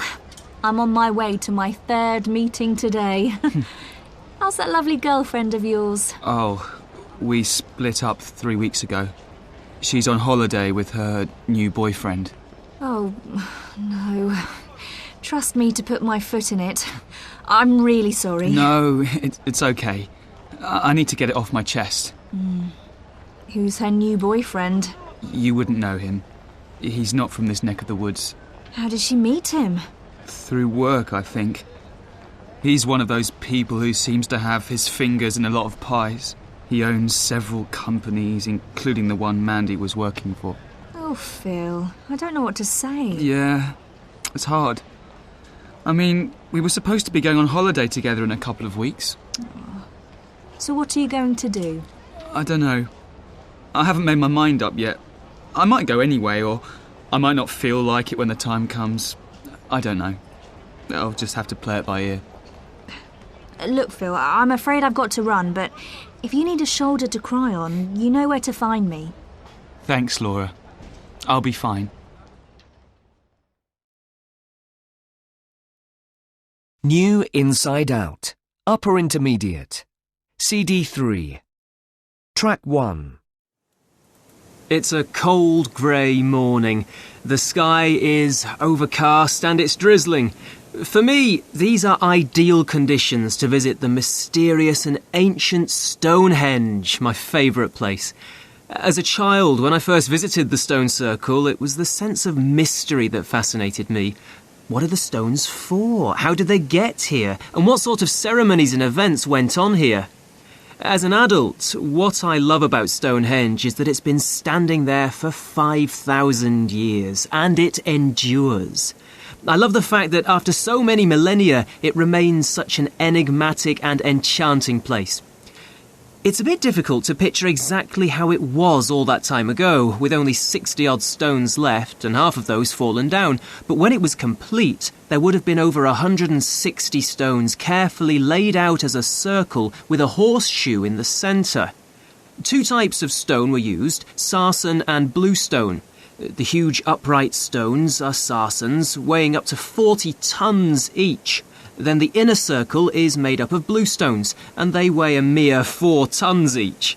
The blue stones are so called because they turn blue when they get wet. Stonehenge is, without a doubt, one of the greatest engineering achievements of prehistoric times. The stones were huge, and not a single one can be found locally. One can only marvel at the phenomenal effort involved in bringing the stones here. I'm joined by Richard Jones, an expert in Stonehenge history, to tell us about the latest theories about how the stones got here and why they bothered. Richard, these huge upright stones, the sarsens, I suppose they were dragged across the land? They would have been dragged, yes, from the Marlborough Downs, about 20 miles away to the north of here. And the blue stones, they came from Wales, is that right? From southwest Wales, from the sunny mountains of southwest Wales, yes. A good 250 miles away from here. So there must have been some really powerful reason for them to situate it here. Oh, yes, there must have been a very good reason to bring them all the way here. It can't have been easy to get these stones in place. They didn't have the wheel at that time. In fact, it must have taken them years. But the reason why it's located here remains a mystery. Absolutely. Something was such an important draw that they had to bring all these materials to here, to this place. Why they brought them here, no idea. And you know, if you put 12 archaeologists in one room, you'll have 12 different theories.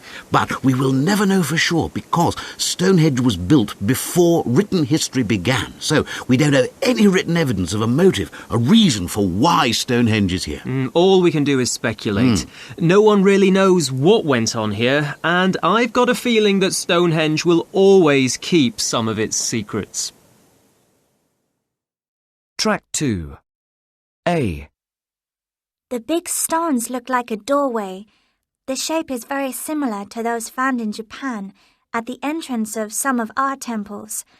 I think it must have been a kind of temple, a religious place. B. Well, apparently the stones are aligned with the sun and the moon at certain times of the year, the solstices and the equinoxes. So I think it might have been a sort of prehistoric calendar. But it can't have only been a calendar. It was more important than that. I think Stonehenge must have been a place where people worshipped the sun and the moon. C.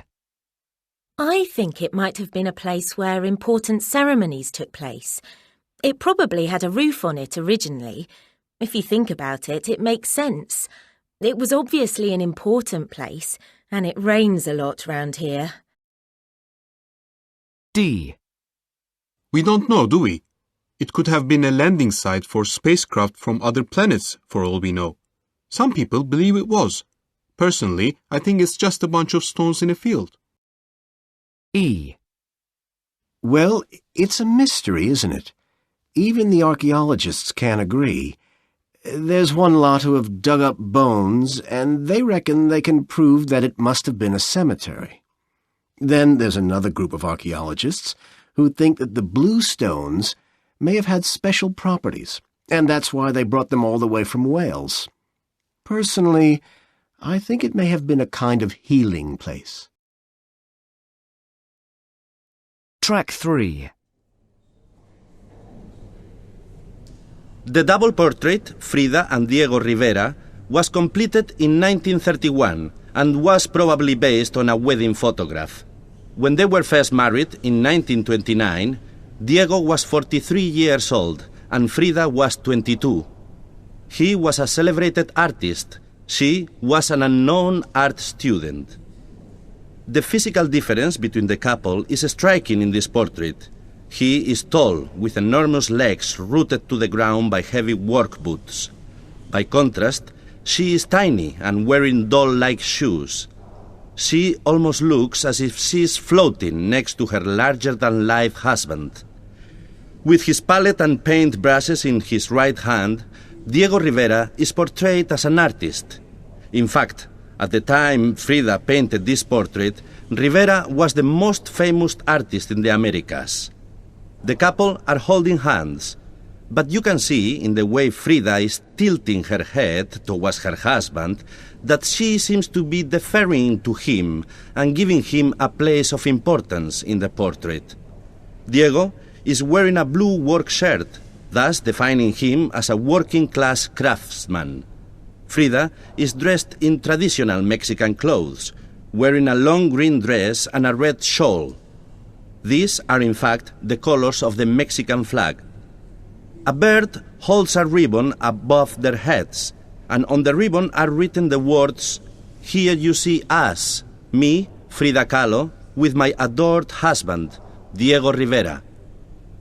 Let's move on to the second exhibit, Self-Portrait with Cropped Hair. The relationship between Frida and Diego was a stormy one. Self-Portrait with Cropped Hair was painted shortly after they had separated, following Diego's affair with Frida's sister. In this portrait, she looks like a man with her heavy single eyebrow and cropped hair. She is wearing a man's shirt and a baggy suit, which looks as if it might have belonged to her former husband. She is sitting on a wooden chair with strands of her hair lying all around her. Diego loved her long hair and traditional Mexican dresses, so Frida painted this portrait as a sort of revenge for her husband's affair. Finally, we have Roots, a portrait painted later on in 1943. In Roots, Frida is wearing an orange dress and lying on a dry, barren landscape with roots and leaves growing out of her body. With her elbow resting on a pillow, she looks quite comfortable.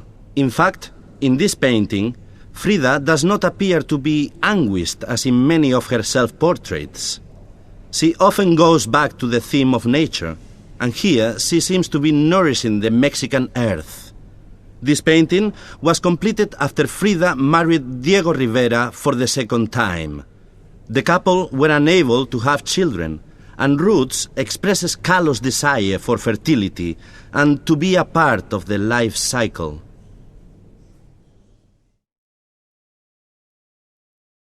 Track 4. Interview with Trevor Bayliss.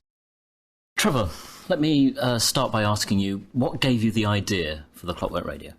Well, I was sitting where I am now, looking at that television over there, and I was actually watching a program about the spread of AIDS in Africa. And they said the only way they could stop this dreadful disease cutting its way through Africa was with the power of information and education. But there was a problem. Most of Africa doesn't have electricity. The only form of electricity available to them was in the form of batteries, which were horrendously expensive. And so I said to myself, hang on. Now this is where dreams play an important part in everybody's life. The beautiful thing about a dream is you can do anything you like in your dreams, right? Now why I'm saying this to you is because I could see myself listening to some raunchy number by Dame Millie Melba on my wind-up gramophone. And then I'm thinking to myself, blimey, if you can get all that noise by dragging a rusty nail around a piece of old Bakelite using a spring, surely there's enough power in that spring to drive a small dynamo, which in turn would drive my radio. And so I was stirred enough to get off my backside and go to my shed and actually find enough parts to actually start doing those first primitive experiments. And how long did it take you to design a prototype from Well, the idea? actual, from the concept to having the first in-a-box model out there, it would have taken me 2 to 3 months, I guess. So, yes, it took about 2 or 3 months. So you got the prototype. Yeah. How easy was it from that point on? How easy was it to find a backer and set up production? First things first, I did know that there are these thieves about that will steal your idea. So I found a lady called Jackie Needle, a patent attorney, and I said to her, Jackie, I want to write up a patent. Can you help me? So we did a search, couldn't find any clockwork radios of the kind that I'd done, and she filed for a patent for me, and therefore then I had a starting date, as it were. Now I knew that nobody pays you for a good idea, but they could pay you for that piece of paper. So then I went round every British company I could think of with a confidentiality agreement, and they all talked down to me. Oh yes, I think we're working on something like this, aren't we, Johnny? You know, all that old sausage.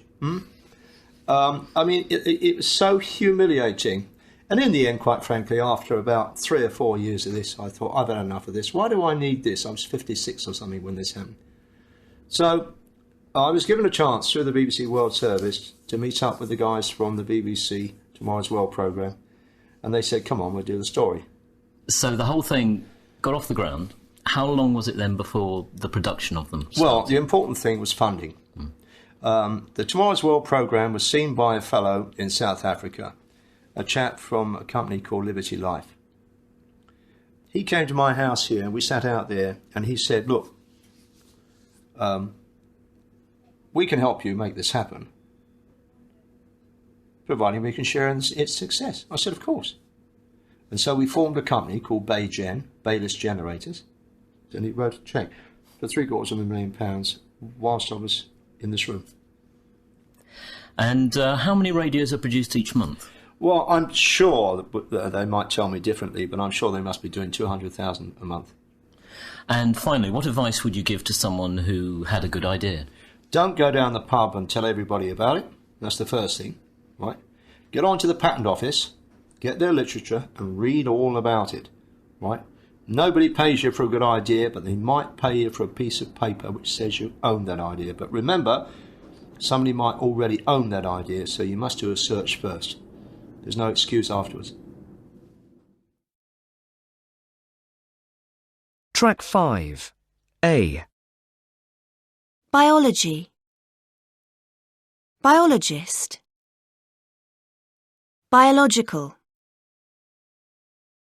B. Chemistry. Chemist. Chemical.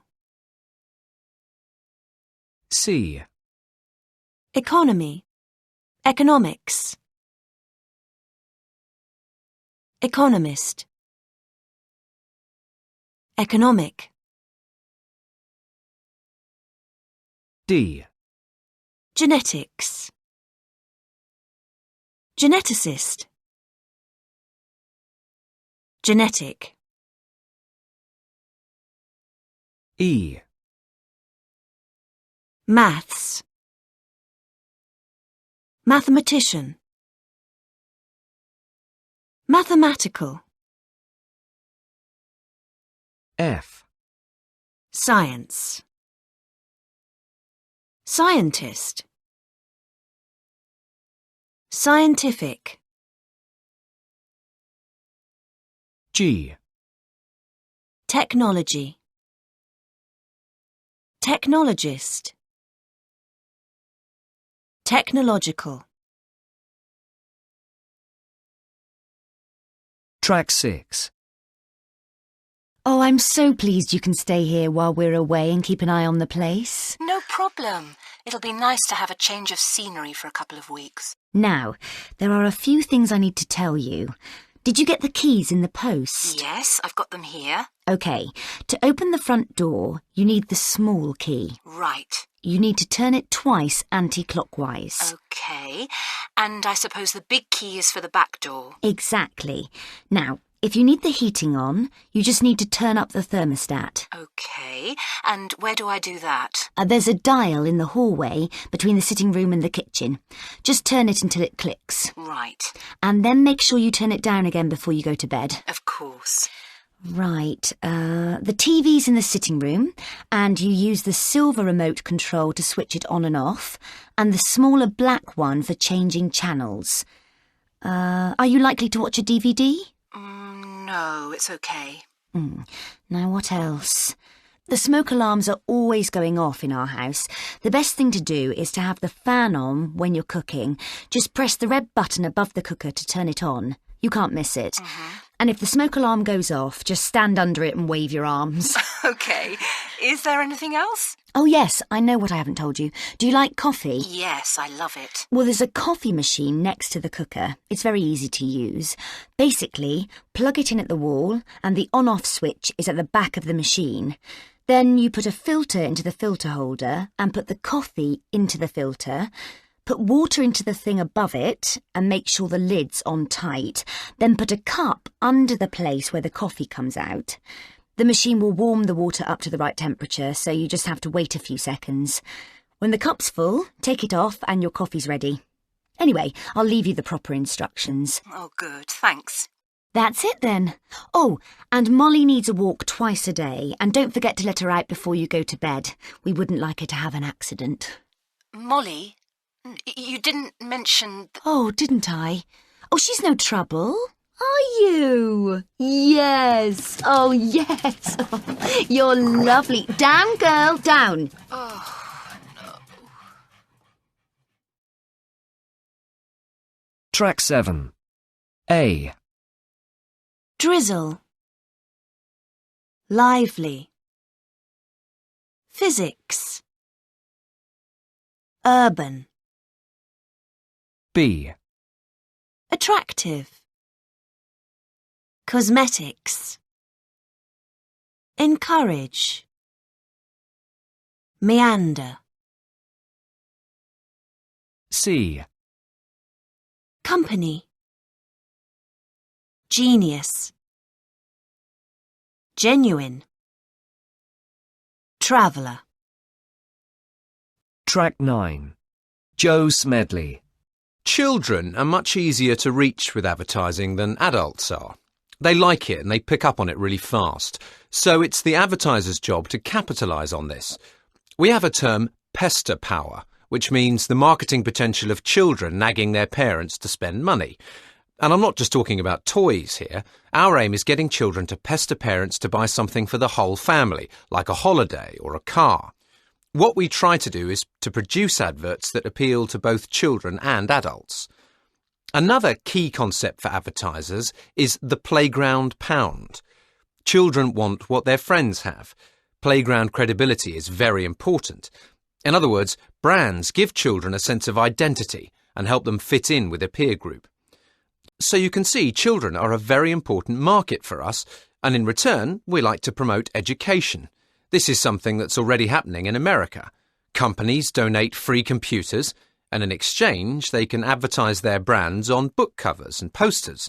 I think it's fantastic. The kids benefit, and the companies get brand loyalty from a very early age. I'd love to be a child today. They really know what they want, and they have so many more choices. Advertisers respect children's opinions. Track 10. Sally McIlveen. Basically, children are being brainwashed by all the advertising that goes on around them.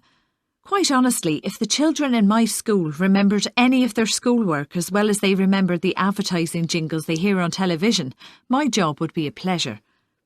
Usually the pupils at our school wear uniforms, but Friday is a non-uniform day, and that's when you really see the power of advertising. The kids are dressed from head to toe in labels, mainly sports stuff like Adidas, Nike, that sort of thing, and they all look the same. There's a great deal of pressure on parents to buy children all these labels and gadgets, and I feel so sorry for the families who don't have much money, because the pressure is just the same. I really believe it's time the government put a stop to all this aggressive television advertising. Mind you, it's worse in America apparently. Schools are actually being subsidised by companies like McDonald's and Pepsi. OK, the school gets free equipment from these big companies, but then the children have to add up burgers or multiply cans of Pepsi in their maths lessons. It's terrible to think that the schools end up promoting a product that's not even good for the children. What I think is really sad is that children are being forced to be consumers from such an early age. I don't think all this choice is liberating for children. It just means that they're encouraged to be materialistic instead of focusing on more important basic values, such as kindness and respect for others. Track 11. Good evening and welcome to Talkback. Recently, the tabloid press have been under fire yet again, this time for their apparent disregard for truth and accuracy. In the studio tonight, we would like to welcome Shelley Russell, Oscar-winning actress, and Jim Falmer, editor of the Daily Post. Shelley Russell, let's start with you. Do you think there should be greater restrictions placed on the press and the stories they print? Yes, absolutely. I can't open a newspaper or magazine without reading stories full of false information about myself or people I know. It's getting... Sorry, but I can't believe that you're actually complaining about free publicity. I mean, I remember, Shelley, before you were famous, you were begging us to write features about you. Anything. If you would just let me finish. Of course the press have been important. I'm an actress, and I understand the power of the press. But the thing is, I rarely seem to read anything true about myself these days. Take last week. Your paper wrote this story about me and my co-star, who incidentally happens to be married to a very good friend of mine, taking a bath together in my hotel room. Oh, that Hang on, I haven't finished. You went on to say that the bath was filled with $5,000 worth of champagne. Now, that was just a bit of fun. I don't think you should take that too seriously. Oh, really? You don't think that it's at all serious that my co-star's children woke up to the headline, Shelley gets bubbly with Sean in champagne bath, or that his wife is now filing for a divorce? Look, I don't know whether... Anyway, to get back to what I was saying, the point I'm trying to make here is that famous people have families with feelings. I am sick of the gutter press making up stories just so that they can splash sensational headlines across the front page and sell more newspapers. It's irresponsible and it messes up people's lives. Look, love, you're just angry about that particular article because the photos we printed of you weren't very flattering. Anyway, we made a public apology and said that there'd been some inaccuracies in the article. Yes, but what you didn't say was what the inaccuracies were. So, if I could just come in here, I think we need to address the root of the problem.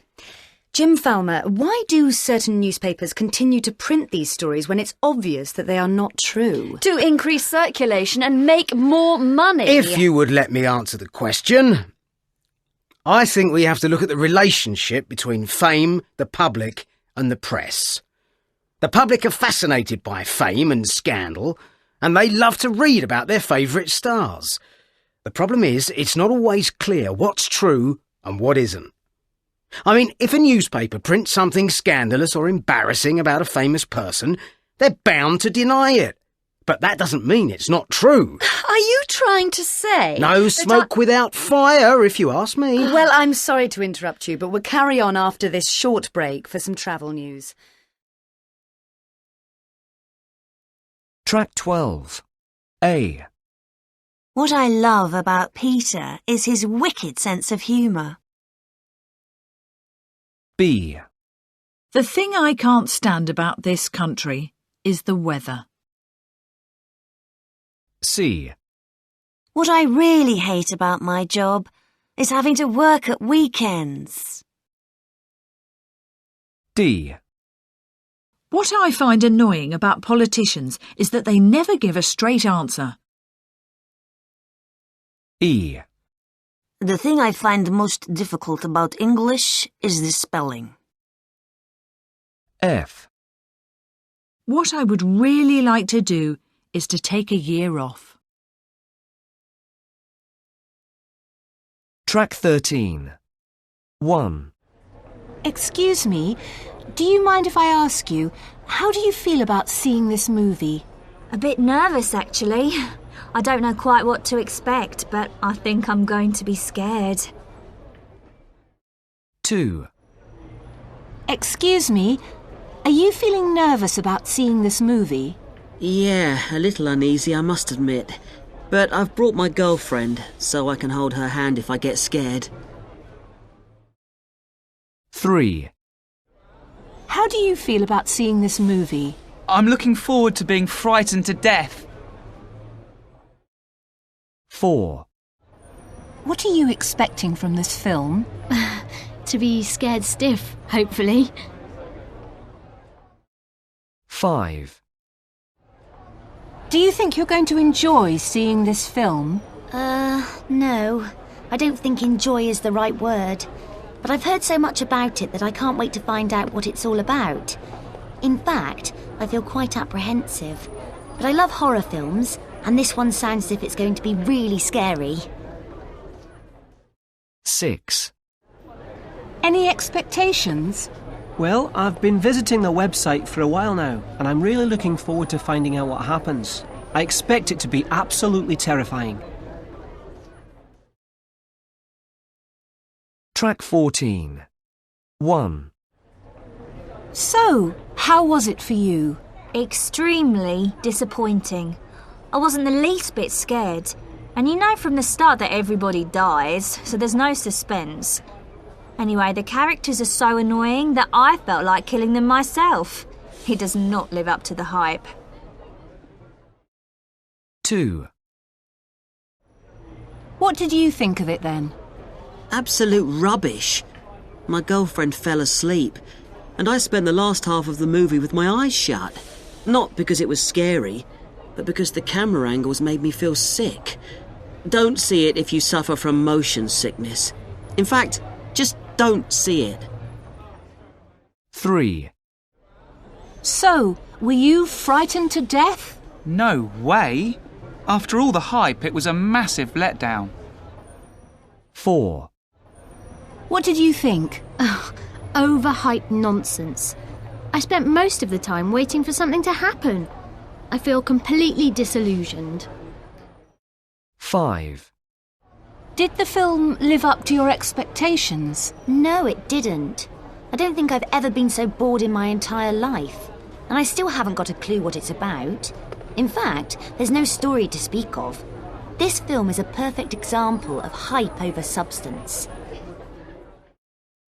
6. Your verdict? A total waste of time. I was bored out of my mind. The website was much more entertaining than the film.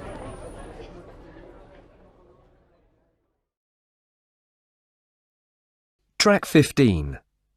1. AIDS. 2. BSc. 3. CV. 4. DIY. 5. FAQ. 6. MBA. 7. NATO. 8. OPEC. 9.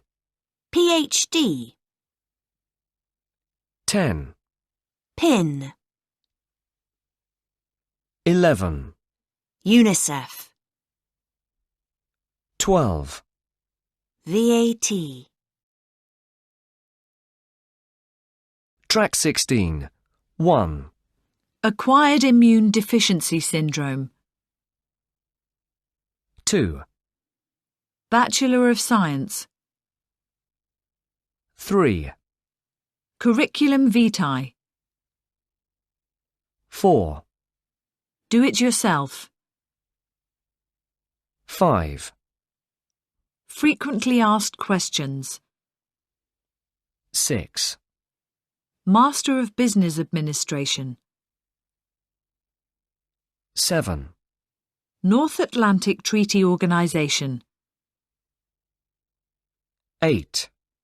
Organization of Petroleum Exporting Countries. 9. Doctor of Philosophy. 10. Personal Identification Number. 11. United Nations International Children's Emergency Fund. 12. Value Added Tax. Track 17. What is Saffron going to do when she leaves school? Until a few months ago, she was going to go to university, but she's changed her mind. Now she reckons she's going to make it in the pop world. And how do you feel about that? We think she's making an enormous mistake. But surely she can go back to her studies if her music career fails. That's true, but once she gets a taste of freedom, she'll find it harder to go back to college. I just think it's such a waste. In 3 years' time, she'll have got her degree and she'll still be young enough to try out the music business. At least if it doesn't work out, she'll have a qualification behind her. Have you discussed this with her? Of course, but she's made up her mind. We're just hoping that she'll get it out of her system and then come to her senses and go back to her studies. When I left school, I didn't go on to university, and I've regretted it ever since. I just don't want her to make the same mistake I did. Will you support her while she's trying to be a pop singer? You mean financially? No. She won't be living at home, and we can't afford to pay for her to live in London. So it's up to her to make it work. Track 18. You're leaving school soon, aren't you? Yes, my A-levels start next week, but I'm not too bothered about the results because when I leave school, I'm going to concentrate on my music career. I'm the lead singer in a band and I don't need any qualifications to do that. I see my future very clearly. It's obvious that I've got what it takes to be successful. I'm going to be incredibly famous and fabulously rich. So you've already got a contract then? Well, no, not as such. Actually, we haven't got a manager yet, but the minute I've taken my last exam, I'm going to find a really good one. So do you intend to continue living at home? No way! I'm moving to London as soon as I've left school. London's where it all happens in the music industry. Do you think you'll be able to live off your music right from the start? Well, if we don't make it straight away, we might have to get part-time jobs for a few months or something. I know it's going to be hard at first, but I bet you, by this time next year, we'll have had a single in the charts. And where do you see yourself in 5 years from now? In 5 years' time, I'll be staying in posh hotels and won't be able to walk down the street without being recognised. In fact, I'll give you my autograph now if you like. It'll be worth a fortune in a few years' time. Track 19. Tom's second story. While I was travelling, I got an incredibly painful tropical ear infection after I fell into a stinking latrine. Feeling like death, I lay in bed with a raging fever for what felt like a lifetime. Racked with pain, I couldn't face eating anything, and I lost so much weight that I looked like a skeleton. Eventually, I managed to get hold of some antibiotics, which brought me back from death's door. Track 20. Ah, come in. Sam, isn't it? Yes. Well, Sam, tell us a little about yourself. Well, I'm 24 and I was born in Swindon. I like football. In the winter I go skiing, and in the summer I like sailing and windsurfing. Oh, and I'm a black belt in karate. Ah. Well, I say I'm a black belt. In fact, I'm a brown belt, but I'm taking my black belt in a few days, so... Anyway, I graduated last year, and now I'm looking forward to getting a job. OK. And why do you think you'd be right for a position in this company? Oh, well, I'm interested in what your company does. Haven't really thought about it. In your opinion, what are your greatest strengths? I'm outgoing and friendly, so I get on well with people. What would you say your weaknesses are? Weaknesses? I can't think of any. Oh, I know. I tend to be at my best in the afternoon. Mornings are tricky. Right. And what are your long-term objectives? To be the best I can be. And to make lots of money. What would you like to be doing in 5 years' time? Lying on a beach in the Caribbean. Do you have any questions you'd like to ask us? No, I'm fine. Right. Well, we'll be in touch. Track 21. Ah, come in. Layla, isn't it? Yes, that's right. Well, Layla, tell us a little about yourself. OK. I graduated from university last year, and since then I've been travelling in Asia and Australia. That was a great experience. But now I'm ready to embark on my career, and I'm very keen to work for a company like yours. OK. And why do you think you'd be right for a position in this company? Well, I've always been interested in working in the media. I think I'm well suited to this kind of work because I work well under pressure. I don't have much experience yet, but anything I don't know, I'm willing to learn. In your opinion, what are your greatest strengths? I'm highly motivated and conscientious. I'm a team player, but equally I can work on my own. What would you say your weaknesses are? I would say my greatest weakness has been my lack of proper planning in the past. However, since I've come to recognise that weakness, I've taken steps to correct it. Right. And what are your long-term objectives? I'd like to gain some experience in this field for a few years and then decide which area I want to specialise in. What would you like to be doing in 5 years' time? Ideally, I'd like to be managing my own team. Mm-hmm. Do you have any questions you'd like to ask us? Yes, I'd like to know a bit about the training opportunities in this job. Yes, that's a good question. We believe in ongoing training here, and we provide regular opportunities for our staff to attend relevant courses. Oh, that sounds great. Right. Well, thank you for coming in, Layla. We'll be in touch. Track 22. Room 1. This is obviously a family room. The leather sofa and armchair are nice, big, comfortable seats, which suggests that the priority here is comfort rather than style. I imagine a family with young children sitting on the sofa to watch a DVD or listen to a story. There are far too many cushions, and I'd say a woman was responsible for those. Cushions may look attractive, but 9 times out of 10 they don't make seats more comfortable.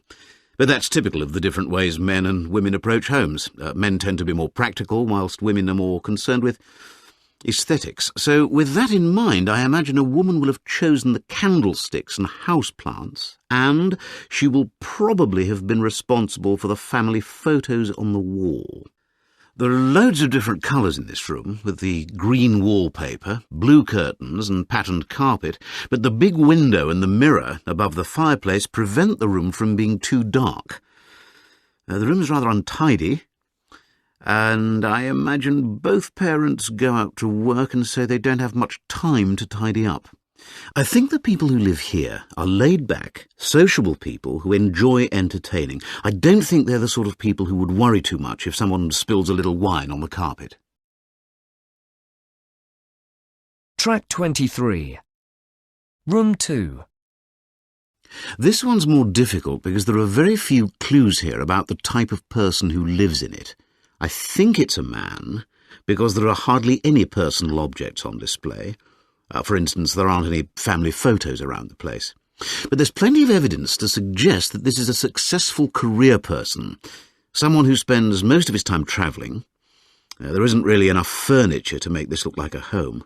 There are a couple of leather and chrome chairs, which are probably Italian and worth a lot of money. He certainly has good taste and may work in advertising or the media. I think this is somebody who doesn't actually spend much time at home, and when he does, he's obsessively tidy. You only have to look at how his CDs are organised on the shelves to see that he likes things to be in order. The lack of decoration suggests that he wants to be ready to pack his bags and leave at short notice. He has little time to socialise, except in a working context, and probably never entertains at home. He's single, and maybe the sort of person who has problems with commitment in personal relationships. Track 24. Lizanne, you're from Morocco. What do you have for breakfast? Eggs, bacon, pancakes and a bit of toast on the side. And what to drink? Usually we start with orange juice and have lots and lots of coffee. And your eggs, how do you like to have them done? Sunny side up. What does that mean? That means that the yolk is facing upward and it's not been turned over. Mm-hmm. Thank you. Track 25. Nicola, you're from Germany. Yes. Tell me about breakfast. What do you have for breakfast? Well, in Germany it's different. Some people like jam or cereals, but the typical breakfast is, of course, with cold meat like salami, bacon or ham and cheese. And we always have hot bread rolls and coffee, but I don't like coffee very much. And of course boiled eggs, they are very important in Germany and very typical, with salt or pepper. You don't drink coffee for breakfast. No, What do you like? I like to drink tea. Track 26. Michiko, what do you have for breakfast? What do you have to drink for breakfast? We drink green tea for breakfast. Okay, and what do you eat? We eat rice, miso soup, pickled vegetables, grilled fish like salmon, and Japanese omelette, and seaweed. What do you have in the Japanese omelette? What does that... Japanese omelette is sweet taste, and it's different from the Western omelette. And miso soup, what is in that? Miso soup is a salty soup which often has seaweed, vegetables, and tofu. Track 27. I'd better be going. It was good to see you. Thank you for inviting me. Thanks for coming. I'll be off then. Give my regards to your family. I will. Give me a ring. OK. I really must be off now. Take care. See you. Drive carefully. Love you. Me too. Take care of yourself. Missing you already.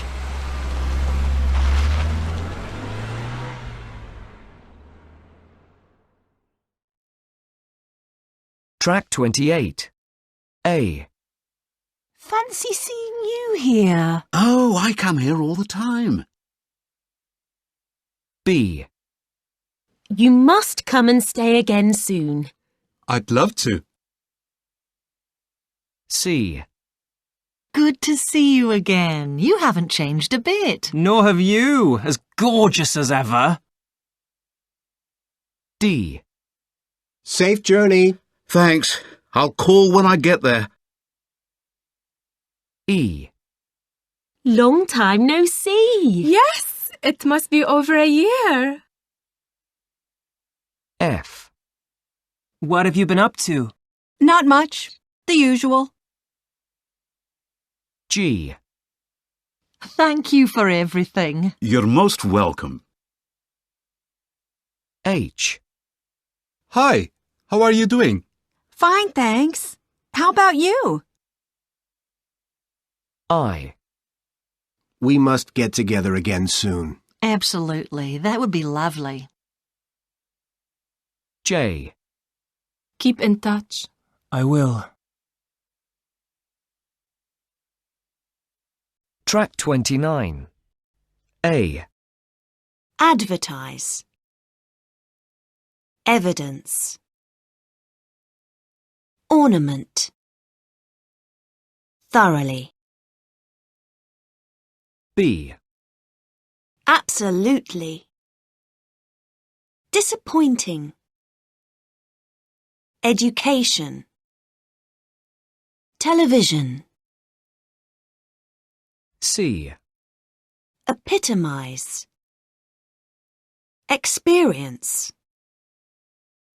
Extraordinary. Nostalgically.